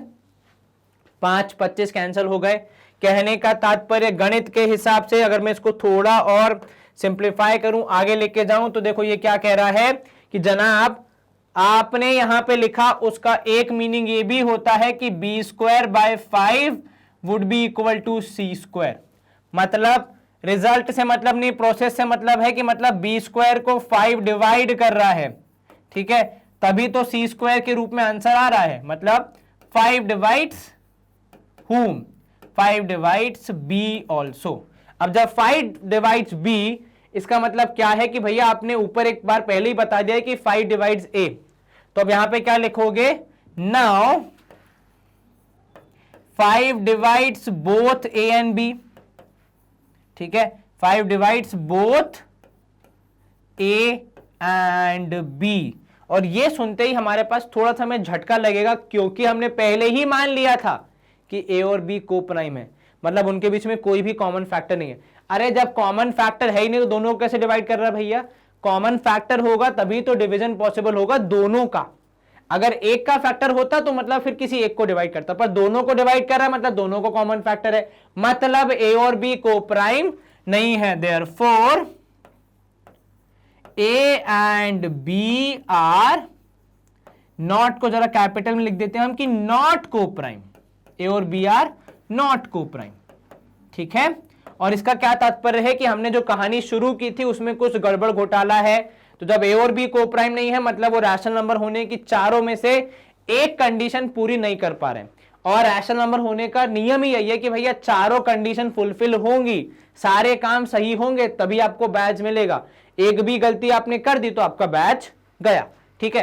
तो अगर एक भी गलती आपने कर दी तो मतलब आप गलत हैं, मतलब आप रैशनल नंबर नहीं है। तो therefore we can conclude that, हम यहां पे क्या लिखेंगे, अवर अजम्पशन वॉज रॉन्ग, हमारा अजम्पशन गलत था, अवर अजम्पशन वॉज रॉन्ग।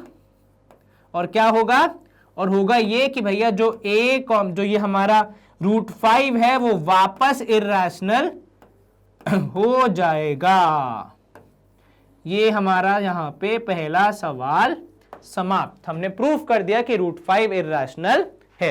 ये रहा आपका पूरा उत्तर, कहां हमने स्टार्ट किया, कहां हमने खत्म किया, पूरा प्रोसेस अगर आप ऐसा लिख देंगे तो मेरे हिसाब से आपके बोर्ड में नंबर नहीं कटने चाहिए। मैं थोड़ा सा हट गया हूं ताकि आप स्क्रीनशॉट ले सकें अगर आपको चाहिए तो प्रूविंग के लिए, और मैं वापस आ चुका हूं। देखा हमारा रिटर्न भैया बहुत तेज हो जाता है, मतलब 2 सेकंड में आ जाते हैं। चलिए स्क्रीन क्लियर हो जाएगी। पहला सवाल हमने एक्सरसाइज का समाप्त कर लिया है। अगला प्रश्न है कि अब आपको प्रूफ करना है कि 3 + 2 √5 इर्रेशनल है। अगर जो सवाल आया 2 नंबर का तो क्या करना है, √5 इर्रेशनल है ये डिक्लेयर कर देना है।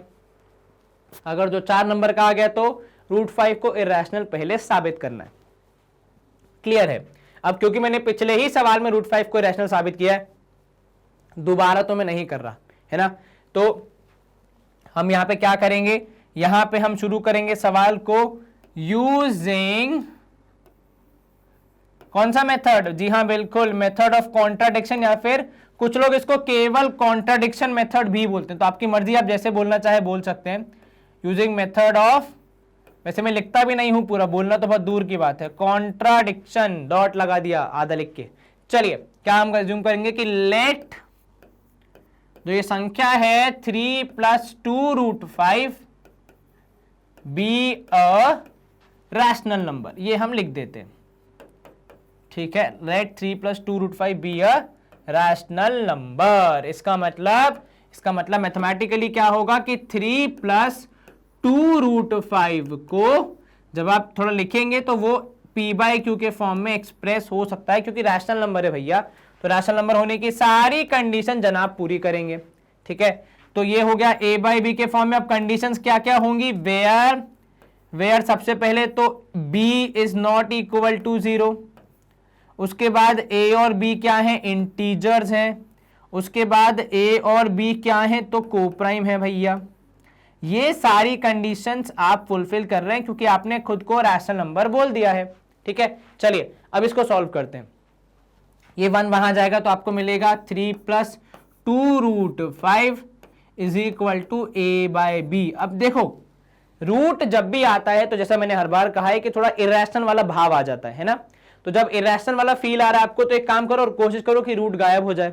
चलिए, अब रूट गायब करने के लिए रूट को अकेला करना पड़ेगा, क्योंकि बाकी जो रैशनल नंबर्स है उनका तो कोई गलती नहीं है ना, तो उन्हें ले आओ उस तरफ। तो जब आप उन्हें लाएंगे उल्टी तरफ, सबसे पहले आपको मिलेगा 2√5 इज इक्वल टू a/b -3, ये होगा ना, प्लस था, साइड चेंज करेगा तो माइनस।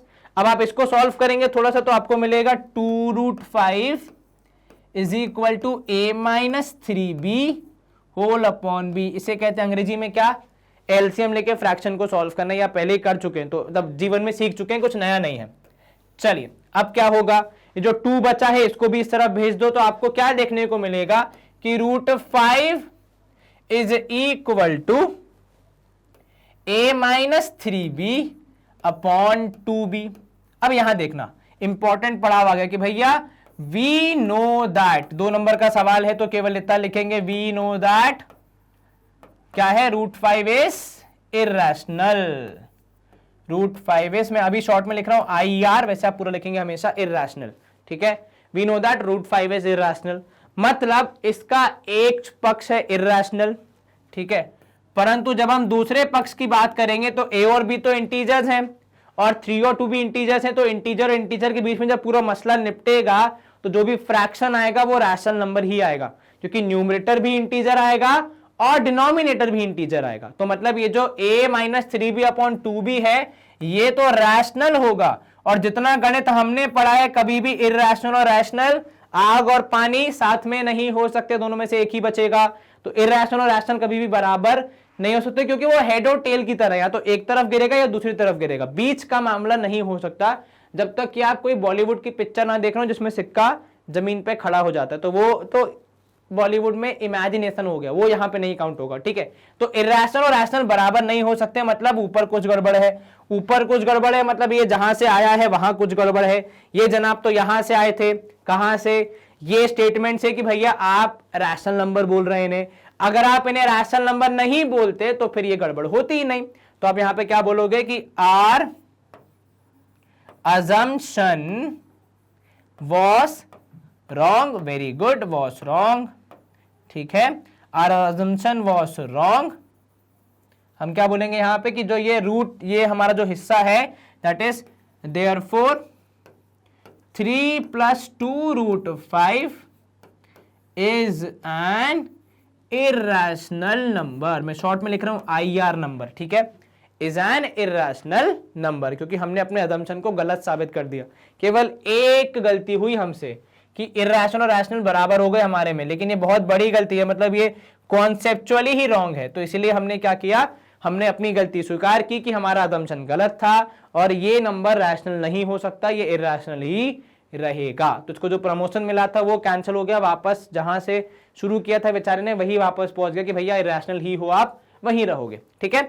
चलिए, आसान था ये प्रश्न। अब हम करें स्क्रीन को क्लियर और मूव करेंगे फिर नेक्स्ट प्रश्न की ओर, क्योंकि एक्सरसाइज भी खत्म करनी है, बस 1-2 क्वेश्चन और हैं। चलिए, let's move to our next question.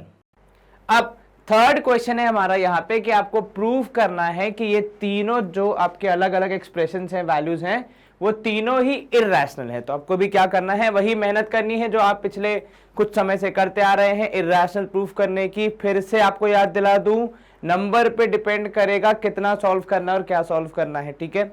हालांकि जब भी सवाल सॉल्व करते हैं तो नंबर को नहीं देखते हैं, पर यहाँ पे थोड़ा सा, क्योंकि बोर्ड में आपके पास समय, टाइम मैनेजमेंट करना होता है, तो इसीलिए थोड़ा सा हम लोग वहां पे तोल मोल के सॉल्व करते हैं।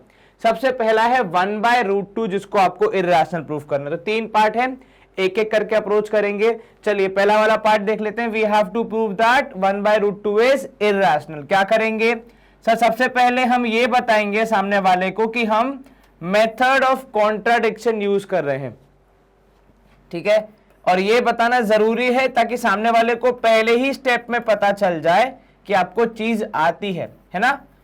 जब आप लिख दोगे कि आप मेथड ऑफ कॉन्ट्राडिक्शन यूज कर रहे हो तो टीचर, जो भी व्यक्ति चेक करेगा, वो पहले ही समझ जाएगा कि मैं जिसकी कॉपी चेक कर रहा हूं, जिस व्यक्ति ने ये सवाल सॉल्व किया है, वो घर से पढ़ के आया है, ठीक है। चलो, what does method of contradiction से, क्या है इस मेथड का मतलब? सर, कॉन्ट्राडिक्ट करना मतलब उल्टा बोलना। तो मतलब अगर वो बोल रहा है कि इर्रेशनल प्रूव करो, तो तो हम इसका उल्टा मान लेंगे कि भैया नहीं, इर्रेशनल है ही नहीं, ये तो रैशनल है। तो आप क्या बोलोगे कि let 1/√2 be a rational number. ठीक है, ये आपने उल्टा मान लिया। अब इससे निकलने वाली, तो मैंने अंग्रेजी में लिखा, लेकिन अंग्रेजी में लिखी हुई चीज का मैथमेटिकल मीनिंग भी तो होता है ना, तो हम उसका यूज करेंगे कि देयरफॉर, या फिर आप ऐसे लिख सकते हैं कि 1/√2 इज इक्वल टू a/b। ये उसी सेंटेंस का थोड़ा सा मैथमेटिकल मीनिंग हो गया कि आपने एक नंबर को रैशनल नंबर बोला तो वो p/q फॉर्म में आ गया। इसके बाद यहां पे कुछ कंडीशंस होती हैं जो हम हमेशा मेंशन करते हैं, तो आप लिखोगे वेयर क्या क्या होगा, b is not equal to 0, a और b दोनों जो होंगे वो होंगे इंटीजर्स, और तीसरा पार्ट की a और b क्या होंगे, को प्राइम होंगे। ये 2-3 चीजें आपको हमेशा पता होनी चाहिए।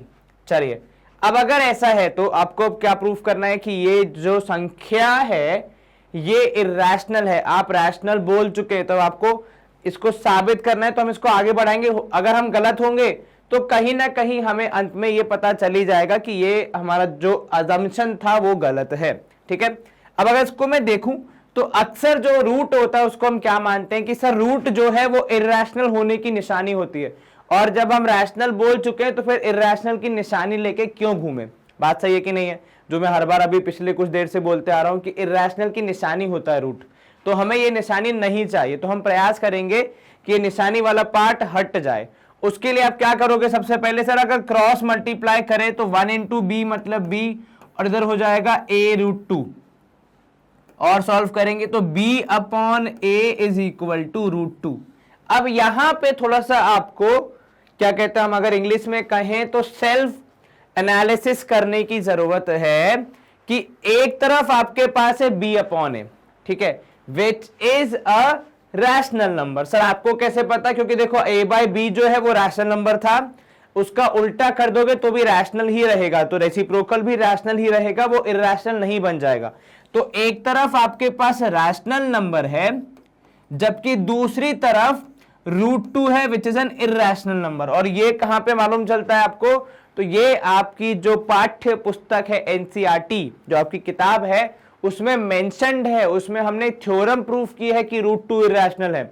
और जितना गणित मैंने पढ़ा है, मैंने ऐसा तो कहीं नहीं पढ़ा कि रैशनल और इर्रेशनल नंबर बराबर होते हैं, बल्कि रैशनल और इर्रेशनल तो अपोजिट्स होते हैं, ऐसा हम कह सकते हैं। वो तो हेड टेल वाली बात हो गई कि या तो नंबर रैशनल होंगे या फिर इर्रेशनल होंगे, बीच का रास्ता निकलता हुआ आज तक तो मैंने नहीं देखा। तो क्लियरली यहां पे हम जो लिख रहे हैं वो गणित के हिसाब से बिल्कुल गलत है, क्योंकि हमने ये बोल दिया कि रैशनल और इर्रेशनल नंबर एक बराबर, लेकिन यहां तो ऐसा सीन नहीं है, यहां तो ऐसी कुछ होने के चांसेस असंभव है गणित में अब तक। तो आप क्या बोलोगे यहां पे कि क्योंकि ये हो रहा है, दैट इज रैशनल और इर्रेशनल बराबर आ रहे हैं और बराबर हो नहीं सकते, तो हम क्या बोलेंगे कि भैया हो सकता है हमसे ही कुछ गलती हो गई हो। तो हम क्या बोलेंगे कि आवर assumption was wrong।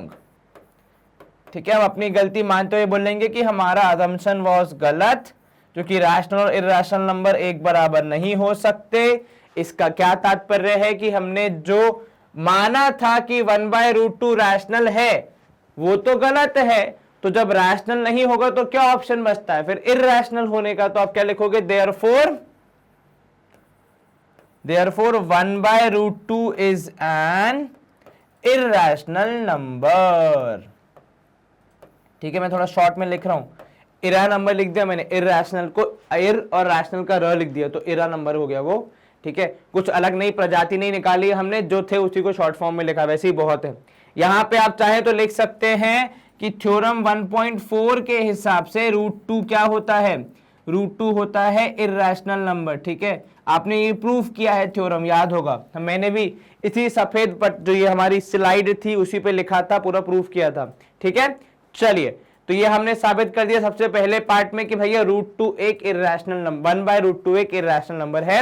यदि सवाल 4 नंबर का आता है तो आप चाहें तो √2 को इर्रेशनल प्रूफ करने की पूरी विधि जो कि आपको मैंने एकदम विगतवार बढ़िया से डिटेल में समझाई है, उसको प्रूव कर सकते हैं और अपना ये सवाल खत्म कर सकते हैं। पर यदि 2 नंबर का आता है तो ऐसे लिख के आप बोल सकते हैं कि भैया ये इर्रेशनल होता है, अलग से प्रूफ करने की जरूरत नहीं है, जैसा कि मैं हर बार आपको रिपीट करके बता रहा हूं ताकि आप भूले ना, ठीक है।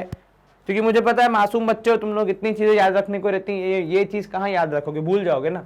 चलो 7√5 है हमारा अगला प्रश्न, आपको प्रूफ करना है 7√5 क्या है, इर्रेशनल है। शुरू क्या करोगे, वही सबसे पहला हम लिखेंगे कि भैया यूजिंग, थोड़े बढ़िया से कलर से लिखते हैं, तो यूजिंग मेथड ऑफ कॉन्ट्राडिक्शन, एक ही मेथड है हमारे पास इन सब में, ठीक है।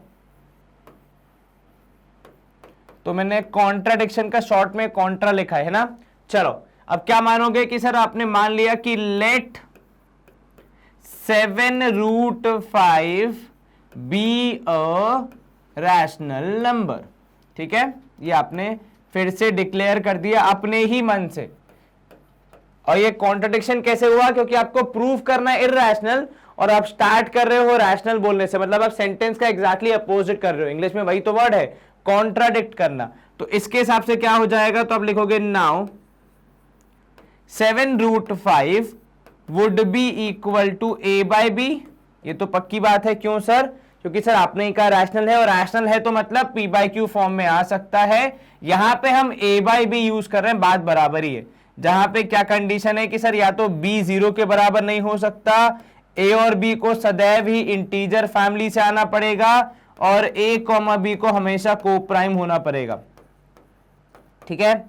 चलो अब यहां पे आप देखेंगे, इसको अगर मैं थोड़ा सिंप्लीफाई करूं क्योंकि मुझे रूट हटाना है, तो 7√5 था a बाई बी के बराबर, मैं 7 को यहां मल्टीप्लीकेशन की जगह पे दूसरी तरफ भेज दूंगा तो यहां √5 अकेला हो जाएगा, और यहां आपको मिलेगा a/7b।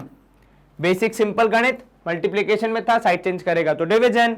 अब यहां देखें √5 तो अगर किसी को रात को नींद में उठा के भी पूछ लोगे कि रैशनल है कि इर्रेशनल है, व्यक्ति क्या जवाब देगा, व्यक्ति यही जवाब देगा कि भैया ये तो इर्रेशनल है। तो वी नो दैट, हमको पता है कि √5 इज एन इर्रेशनल नंबर, ठीक है। √5 is an irrational IR number लिख रहा हूं मैं भैया, फिर से 60 फॉर्म में थोड़ा सा समझ चाहूंगा आपसे, क्योंकि आलस से मेरा कूट कूट के भरा हुआ है, तो कौन लिखे पूरा इर्रेशनल नंबर, आप समझ गए ना, बस बहुत है। चलो इर्रेशनल नंबर है, और यहां पे जो हमारे समीकरण बन रहे हैं उसके हिसाब से इर्रेशनल नंबर रैशनल नंबर के बराबर हो रहा है, जो कि नहीं हो सकता, ठीक है। तो ये तो हो गया, देखो जो हम बोल रहे थे वो मैथमेटिकली पॉसिबल नहीं है, पर हम तो बोल रहे हैं सर मैथमेटिकली पॉसिबल नहीं है, फिर भी मतलब हम क्या हैं, मतलब ऑब्वियस ही बात है कि हमसे कुछ गलती हो रही है। तो हमसे गलती क्या हो रही है, तो देखो अगर ये दोनों बराबर नहीं हो सकते, मतलब ये एग्जिस्ट नहीं कर सकता, ये स्वयं आया इसकी मदद से, और ये जनाब तो आए इस सेंटेंस की मदद से। अगर ये सेंटेंस ही न लिखा होता तो ये स्टार्ट ही नहीं होती कहानी। तो मतलब सेंटेंस में ही गलती है कुछ ना कुछ। क्या गलती है कि सर सेंटेंस गलत है, तो आवर assumption was wrong, गलत थे हम, ठीक है। और अपनी गलती को मानते हुए हम क्या बोलेंगे कि यहां पे हम प्रूफ करते हैं कि जो 7√5 है इज एन इर्रेशनल नंबर, ठीक है। तो देख लो भैया, दुनिया में सिंपल सा लॉजिक है कि जब आप किसी इर्रेशनल नंबर के साथ रह जाते हैं, भले ही आप रैशनल हो, जैसे 7 तो रैशनल था लेकिन बेचारा इर्रेशनल नंबर की संगति में आके खुद भी इर्रेशनल बन गया, मतलब पूरा कॉम्बिनेशन जो था। तो इसीलिए जीवन में अपनी संगति हमेशा सही रखें। थोड़ा सा ज्ञान भी दे दिया आपको मैंने। चलिए 6√2 लगभग सेम ही होगा, ज्यादा कुछ फर्क नहीं आएगा। क्या करोगे सर, वही स्टार्ट करेंगे हम लोग सबसे पहले कि using method of contradiction. Teacher को हमने पहले ही सेंटेंस में बता दिया कि हमें पूरा सवाल आता है, आप चिंता न करें, ठीक है। इससे आपका कॉन्फिडेंस और टीचर का आप पे कॉन्फिडेंस दोनों बढ़ेगा। चलो 6√2 को हम क्या मानेंगे, एक रैशनल नंबर। ये हमने उसको रैशनल नंबर मानते हुए आगे बढ़ने का प्रयास किया है। चलो अब इसमें क्या होगा सर, वही अजम्पशन जो था उसको मैथमेटिकली दिखाएंगे। सबसे पहले a बाई बी कंडीशंस लिख के देंगे सारी ताकि कुछ भी मिस ना हो जाए। तो b can not be equal to 0, a और b दोनों को इंटीजर होना पड़ेगा और a और b दोनों को क्या कहेंगे हम, कोप्राइम कहेंगे। हालांकि ये कोप्राइम वाला कॉन्सेप्ट इन सवालों में कम यूज होता है, इनफैक्ट ना के बराबर यूज होता है। ज्यादा कहां होता है, जब बहुत बेसिक करना होता है, तो √2, √3, √5। इनफैक्ट पता है कितनी बार तो स्टूडेंट कहते हैं मुझसे कि सर जो ये टफ दिखने वाले नंबर्स हैं इनको इरैशनल प्रूफ करना कितना आसान है, और जो बेसिक नंबर है √2, √3, √5 उनको इरैशनल प्रूफ करना थोड़ा सा मुश्किल है। कहो हाँ कि ना, ये बात मानते हो कि नहीं मानते हो, कहां बताओगे, कमेंट्स में बताओ कि जो मैंने कहा कि इनको प्रूफ करना फिर भी आसान है, लेकिन √2, √3, √5 को प्रूफ करना इरैशनल थोड़ा सा कंपैरेटिवली मुश्किल है। हालांकि जो यहां पढ़ते हैं उन विद्यार्थियों के लिए तो कुछ भी मुश्किल नहीं है ना। थोड़ा सा सेल्फ प्रमोशन, चलो इसी बात पर लाइक बटन दबा दो अगर फ्री हो तो 2 मिनट के लिए, क्योंकि मैं तो बकवास ही कर रहा हूं तब से। तो √2 जो है वो हो जाएगा a/6b, ठीक है। अब जो a/6b है वो है रैशनल, ये जनाब है इरैशनल। तो यहां पे लिखोगे वी नो दैट, हमें पता है कि, ठीक है, √2 इज एन इरैशनल नंबर, ठीक है। आप चाहे तो यहां ब्रैकेट में थ्योरम भी लिख सकते हैं 1.4, जहां पे आपने √2 को इरैशनल प्रूफ करना सीखा है। तो एक तरफ है इरैशनल, दूसरी तरफ है रैशनल, और दोनों को बराबर कह दिया गया है, जबकि दोनों सिक्के के दो पहलू हैं, हेड और टेल, कभी साथ में नहीं आते, तो दोनों बराबर कैसे हो जाएंगे। तो सर क्लियर है यहां पे आपने कुछ गलती की है। गलती अगर हम ढूंढने जाएंगे तो ये तो खुद गणित के हिसाब से आया, ये भी गणित के हिसाब से आया, तो यहां तक तो गणित पूरी सही चल रही थी, पर ये गणित की शुरुआत ही गलत थी। तो मतलब हम क्या लिखेंगे कि आवर assumption was wrong, जो हम पिछले 3 बार से बोल रहे हैं कि भैया अज्यूम करने में इंसान गलती कर देता है। अब यहां पे क्या लिखोगे, therefore 6√2 is an irrational number। चलिए, तो व्यक्ति जीवन में बहुत सारे अजम्पशन कर लेता है, जैसे कि ये एक हो गया मैथमेटिकल। कभी कभी हम कर लेते हैं कि भैया अगर हम किसी टीचर से या क्लास में कुछ डाउट पूछेंगे तो लोग हम पे हंसेंगे, ये भी एक अजम्पशन होता है जो कि काफी जीवन में इंसान गलत पाल लेता है। ऐसा नहीं होता है, आराम से अपनी पढ़ाई क्या करो। चलो 6√2 को आपने इरैशनल प्रूफ कर दिया, बहुत बढ़िया। यहाँ पे थोड़ा सा मुझसे बाबा जी वाला ज्ञान भी मिल गया। चलिए ये सवाल समाप्त, और आई थिंक शायद एक्सरसाइज एवं चैप्टर की भी समाप्ति हो रही है, लेकिन एक फटाफट quick revision of the summary कर लेते हैं, उसके बाद फिर हम आगे बढ़ जाएंगे। मतलब फिर नया चैप्टर भी तो शुरू करना है भाई, घड़ी कभी समय कभी रुकता नहीं है। सबसे पहला पॉइंट समरी में हमने इस चैप्टर में क्या पढ़ा है, तो अगले 2 मिनट 5 मिनट अपनी कलम को थोड़ा साइड में छोड़ के हाथ पांव बांध के बैठ जाइए, मतलब रस्सी से नहीं, मतलब ऐसे अच्छे से एकदम सजग होके, और थोड़ा सा हम सुन लीजिए हम क्या कह रहे हैं। तो देखो, सबसे पहले आपने पढ़ा फंडामेंटल थ्योरम ऑफ अर्थमेटिक। ये आपको 3-4 तरीके से बताई गई, कहने के तरीके अलग अलग थे, लेकिन बात बहुत ही सिंपल सी थी कि यदि कोई कंपोजिट नंबर्स के हम प्राइम फैक्टर्स निकालेंगे, फैक्टराइज करेंगे, देखो ये लिखा है प्राइम, ठीक है, प्राइम फैक्टर्स निकालेंगे मतलब प्रोडक्ट ऑफ प्राइम के रूप में एक्सप्रेस करेंगे, तो वो जो फैक्टराइजेशन निकलेगा, वो जो रिजल्ट निकलेगा वो यूनिक होगा। क्या होगा?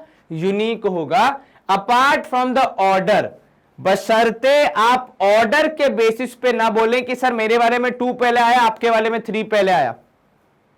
अगर पहले कौन आया उस चीज को, मतलब सीक्वेंस को अगर आप ध्यान न दें तो सेम ही आपको, या फिर यूनिक, एक ही यूनिवर्सल, एक ही जैसा आपको मिलेगा फैक्टराइजेशन। उदाहरण के तौर पे अगर मैं आपसे बोलूं कि भैया 36 का फैक्टराइजेशन करके दिखाओ in terms of product of prime numbers के रूप में, तो आपका और मेरा जवाब सेम ही आना चाहिए, या फिर इस विश्व में सबका जवाब सेम आना चाहिए। हाँ, बस ये हो सकता है कि लिखने का तरीका अलग अलग हो जाए। उदाहरण के तौर पे 36 को लिखने के लिए कोई 2 × 3 × 2 × 3 लिख देगा, ठीक है, कोई व्यक्ति 2 × 2 × 3 × 3 लिख देगा। तो भले ही ऑर्डर चेंज हो गया पर मतलब और जो वैल्यूज हैं वो तो सेम ही थी, तो इनको एक ही तरीका गिना जाएगा, यूनिक तरीका ही गिना जाएगा, ठीक है। ये आपको समझ में आ गया, कोई दिक्कत तो नहीं है ना।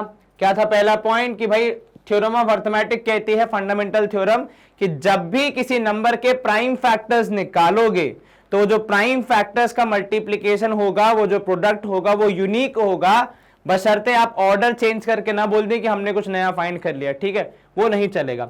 दूसरा आपने पढ़ा एक बहुत ही इंपॉर्टेंट थ्योरम, ठीक है, जिससे आपने काफी सारे क्वेश्चन सॉल्व किए और काफी स्कोरिंग क्वेश्चन सॉल्व किए। आपने पढ़ा कि यदि एक नंबर है जो कि ऐसे ए स्क्वायर या फिर किसी के स्क्वायर को डिवाइड कर रहा है, तो वो उस नंबर को भी डिवाइड करेगा। इसको समझने के लिए एग्जाम्पल की मदद हमेशा ली जाती है। मैं आपको अगर बेसिक कॉन्सेप्ट समझाऊं तो यदि कोई एक नंबर, ठीक है, यदि कोई एक नंबर किसी दूसरे नंबर के स्क्वायर को डिवाइड कर रहा है तो वो उस दूसरे नंबर को भी डिवाइड करेगा। उदाहरण के तौर पे यदि मैं आपको एग्जांपल दूं कि 36 को 4 डिवाइड करता है, ठीक है, और अरे 4 नहीं क्योंकि हमें प्राइम लेना है, ठीक है, तो अगर 36 को 3 डिवाइड कर रहा है तो मतलब 36 के स्क्वायर रूट बेसिकली 6 को भी 3 डिवाइड करेगा। सिंपल, ठीक है। तो अगर किसी का स्क्वायर डिवाइड हो रहा है तो वो नंबर स्वयं भी डिवाइड होगा प्राइम नंबर से, कंपोजिट नंबर से नहीं। कल को बोल दो कि सर मैंने 36 को 9 से डिवाइड किया तो हो गया, पर मैं 6 को 9 से डिवाइड करूंगा तो नहीं होगा। तो भैया आपने प्राइम नंबर कहां लिया है, 9 कंपोजिट नंबर है, यहां पे साफ साफ लिखा है कि प्राइम होना चाहिए, ठीक है। तो इस बात का ध्यान रखना है कि यदि प्राइम नंबर से आप डिवाइड कर रहे हैं तो जिस नंबर के स्क्वायर को डिवाइड किया है वो नंबर भी डिवाइड हो जाएगा, ठीक है। फिर आपने यहां पे क्या प्रूफ किया चैप्टर में कि भैया √2 और √3 इरेशनल है। कौन सा मेथड यूज करके, मेथड ऑफ कॉन्ट्राडिक्शन यूज करके, जहां पे हम ये देखते हैं कि भैया आप उल्टी चीज मान लेते हैं कि प्रूफ करना है इरेशनल, आपने उसको रैशनल मान लिया। फिर आपने सॉल्व करते हुए ऊपर दी हुई थ्योरम का इस्तेमाल करते हुए अपने इस पूरे सवाल को अंजाम दिया, हमने डिटेल में समझाई है, ठीक है। इसके बाद ये इंपॉर्टेंट चीज, ये इंपॉर्टेंट पॉइंट है जो कि वैसे तो आपके सिलेबस में नहीं, मतलब रैशनलाइज सिलेबस में नहीं है, पर फिर भी यहाँ पे थोड़ी सी मैंने आपको एक्सप्लेन करने के लिए लिख दिया ताकि आपके पास एटलीस्ट एक जानकारी तो हो। जैसे हमने सेशन के स्टार्टिंग में, मतलब इस चैप्टर के स्टार्टिंग में हमने थोड़ा सा एक्सप्लेन करने का प्रयास किया था कि यूक्लिड डिवीजन लेमा क्या है। तो कम से कम आप जब कहीं जाएं, किसी संस्थान में जाएं या फिर कभी आगे 11वीं 12वीं में पढ़ें तो कोई आपसे पूछे तो बिल्कुल ब्लैंक ना रह जाएं आप, ठीक है। चलो देखो अब क्या कहता है कि अगर कोई रैशनल नंबर का डेसिमल एक्सपेंशन कैसा है, टर्मिनेटिंग है, ठीक है, तो हम जो x है मतलब जो रैशनल नंबर है उसको p/q फॉर्म में लिख सकते हैं। सर वो तो हर रैशनल नंबर को p/q फॉर्म में लिखा जा सकता है, बिल्कुल ठीक, लेकिन आगे इंपॉर्टेंट चीज आ रही है कि देखो यहां पे the prime factorization of q is of form 2 power n and 5 power m, ठीक है। तो जो q है आपका, जो डिनोमिनेटर है, उसका जो प्राइम फैक्टराइजेशन होगा वो किस बेसिस पे होगा, 2 की पावर n और 5 की पावर m पे। मतलब अगर नंबर रैशनल है तो पक्का उसके डिनोमिनेटर के प्राइम फैक्टराइजेशन में 2 और 5 की अलग अलग पावर्स आएंगी। अगर रैशनल नंबर टर्मिनेटिंग है तो रैशनल नंबर के अंदर टर्मिनेटिंग वाली जो कैटेगरी है, क्योंकि देखो दो होती है, एक तो होता है टर्मिनेटिंग, दूसरा होता है नॉन टर्मिनेटिंग बट रिपीटिंग। तो जो टर्मिनेटिंग वाली कैटेगरी है उसमें सारे जो आपके रैशनल नंबर्स हैं उन सारे रैशनल नंबर्स के डिनोमिनेटर में 2 और 5 के अलग अलग कॉम्बिनेशन आते हैं। क्योंकि 2 और 5 के कॉम्बिनेशन आते हैं तभी चीजें कैंसिल हो पाती हैं, अन्यथा कैंसिल करना थोड़ा मुश्किल हो जाता है। यह स्टेटमेंट बता रहा है, ठीक है। तो कोई आपसे अगर पूछे रैशनल नंबर जो कि टर्मिनेटिंग होते हैं उनकी एक क्वालिटी बताओ, तो आप कह सकते हैं कि उनके जो डिनोमिनेटर होते हैं उसमें 2 और 5 की अलग अलग पॉजिटिव पावर आती है या फिर नॉन नेगेटिव पावर, मतलब 0 से लेकर पॉजिटिव कोई भी पावर हो सकती है। नॉन नेगेटिव का मतलब होता है नेगेटिव नहीं हो सकती, तो 0 हो सकती है, 1 हो सकती है, 2 हो सकती है, क्योंकि 0 ना नेगेटिव है ना पॉजिटिव है। तो व्हेन यू से नॉन नेगेटिव मतलब पावर 0 भी हो सकती है, ठीक है। और देखो यहां पे क्या लिखा है, उसी को थोड़ा और एक्सप्लेन करने का प्रयास किया है। Let x equal to be rational number, ठीक है, तो नॉन नेगेटिव पावर्स मैंने आपको बता दिया। Then x as a decimal, अच्छा ये उल्टा बोल रहा है कि अगर किसी रैशनल नंबर के, वहां पे देखो वहां पे बोल रहा था कि रैशनल नंबर अगर टर्मिनेटिंग है तो डिनोमिनेटर के बारे में बता रहा था कि उसकी पावर, उसके जो फैक्टर्स होंगे उसमें 2 और 5 आएगा। यहां पे बोल रहा है कि अगर कोई रैशनल नंबर के डिनोमिनेटर के फैक्टराइजेशन में 2 पावर और 5 पावर ही आ रहा है, 2 और 5 की पावर के अलावा कोई और नहीं आ रहा। हो सकता है 2 और 5 की पावर मतलब बेसिकली फॉर एग्जांपल जैसे 100 है, ठीक है, तो अगर कोई नंबर है 729 डिवाइड बाय 100, तो ये जो Q है यहां पे Q है 100। इस 100 के जब आप फैक्टर्स निकालोगे तो वो है 2 power 2 and 5 power 2। This is example of 2 power n into 5 power m, ठीक है।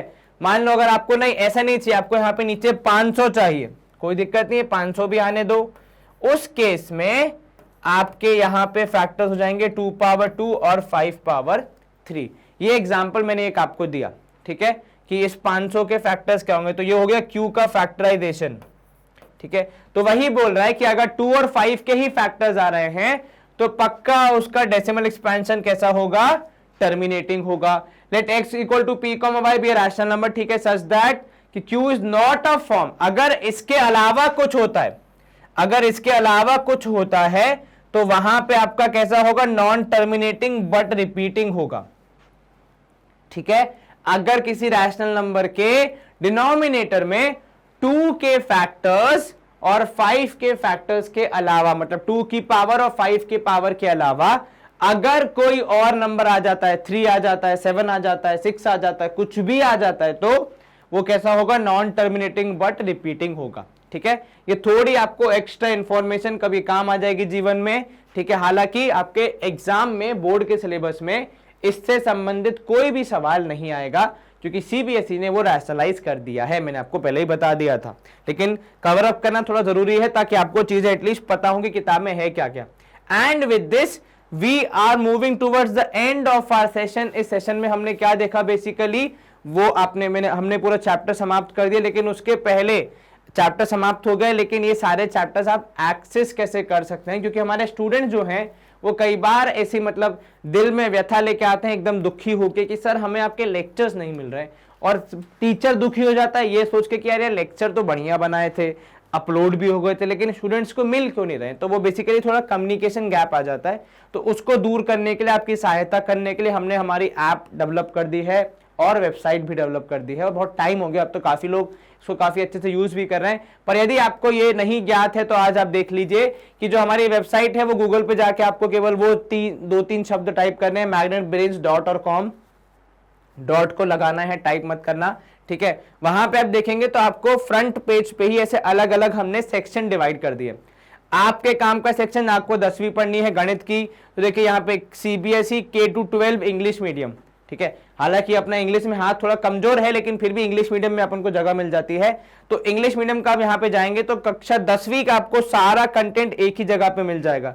ये देखिए आपकी विभूति देवी जी हैं जो आपको साइंस पढ़ाती हैं, उसके बाद हिंदी, संस्कृत सब यहाँ पे मिल जाएगा। मैथ्स के भी आपको जितने टीचर्स ने पढ़ाया है सारे टीचर्स का कंटेंट आपको मिल जाएगा, और आप आसानी से इनसे पढ़ सकते हैं, हमारा पूरा कंटेंट देख सकते हैं बिना कुछ भी पे किए अगेन, ठीक है। And with this we come to the end of our session.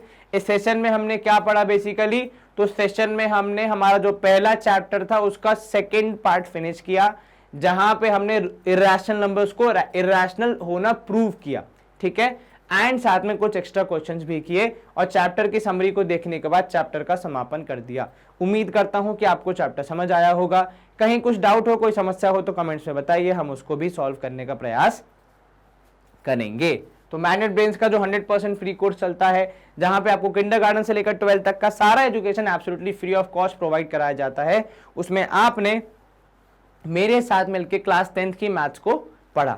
और अगले सेशन में हम क्या करेंगे, एक के बाद 2 आता है गणित में, आपको पता है। तो फर्स्ट चैप्टर के बाद ऑब्वियस सी बात है सेकंड चैप्टर स्टार्ट करेंगे, तो देखना न भूलना। तब तक के लिए सेशन को लाइक, चैनल को सब्सक्राइब कर लेना, एंड यस शेयर करना मत भूलना वीडियो को, ताकि आपके फ्रेंड्स भी आपके साथ पढ़ सकें। जितनी ज्यादा शेयर करोगे नॉलेज उतनी आपकी भी इंक्रीज होगी। अपना ख्याल रखें, अच्छे से पढ़ाई करें। Stay home, stay safe, take care, bye bye, good day, see you soon, नमस्ते।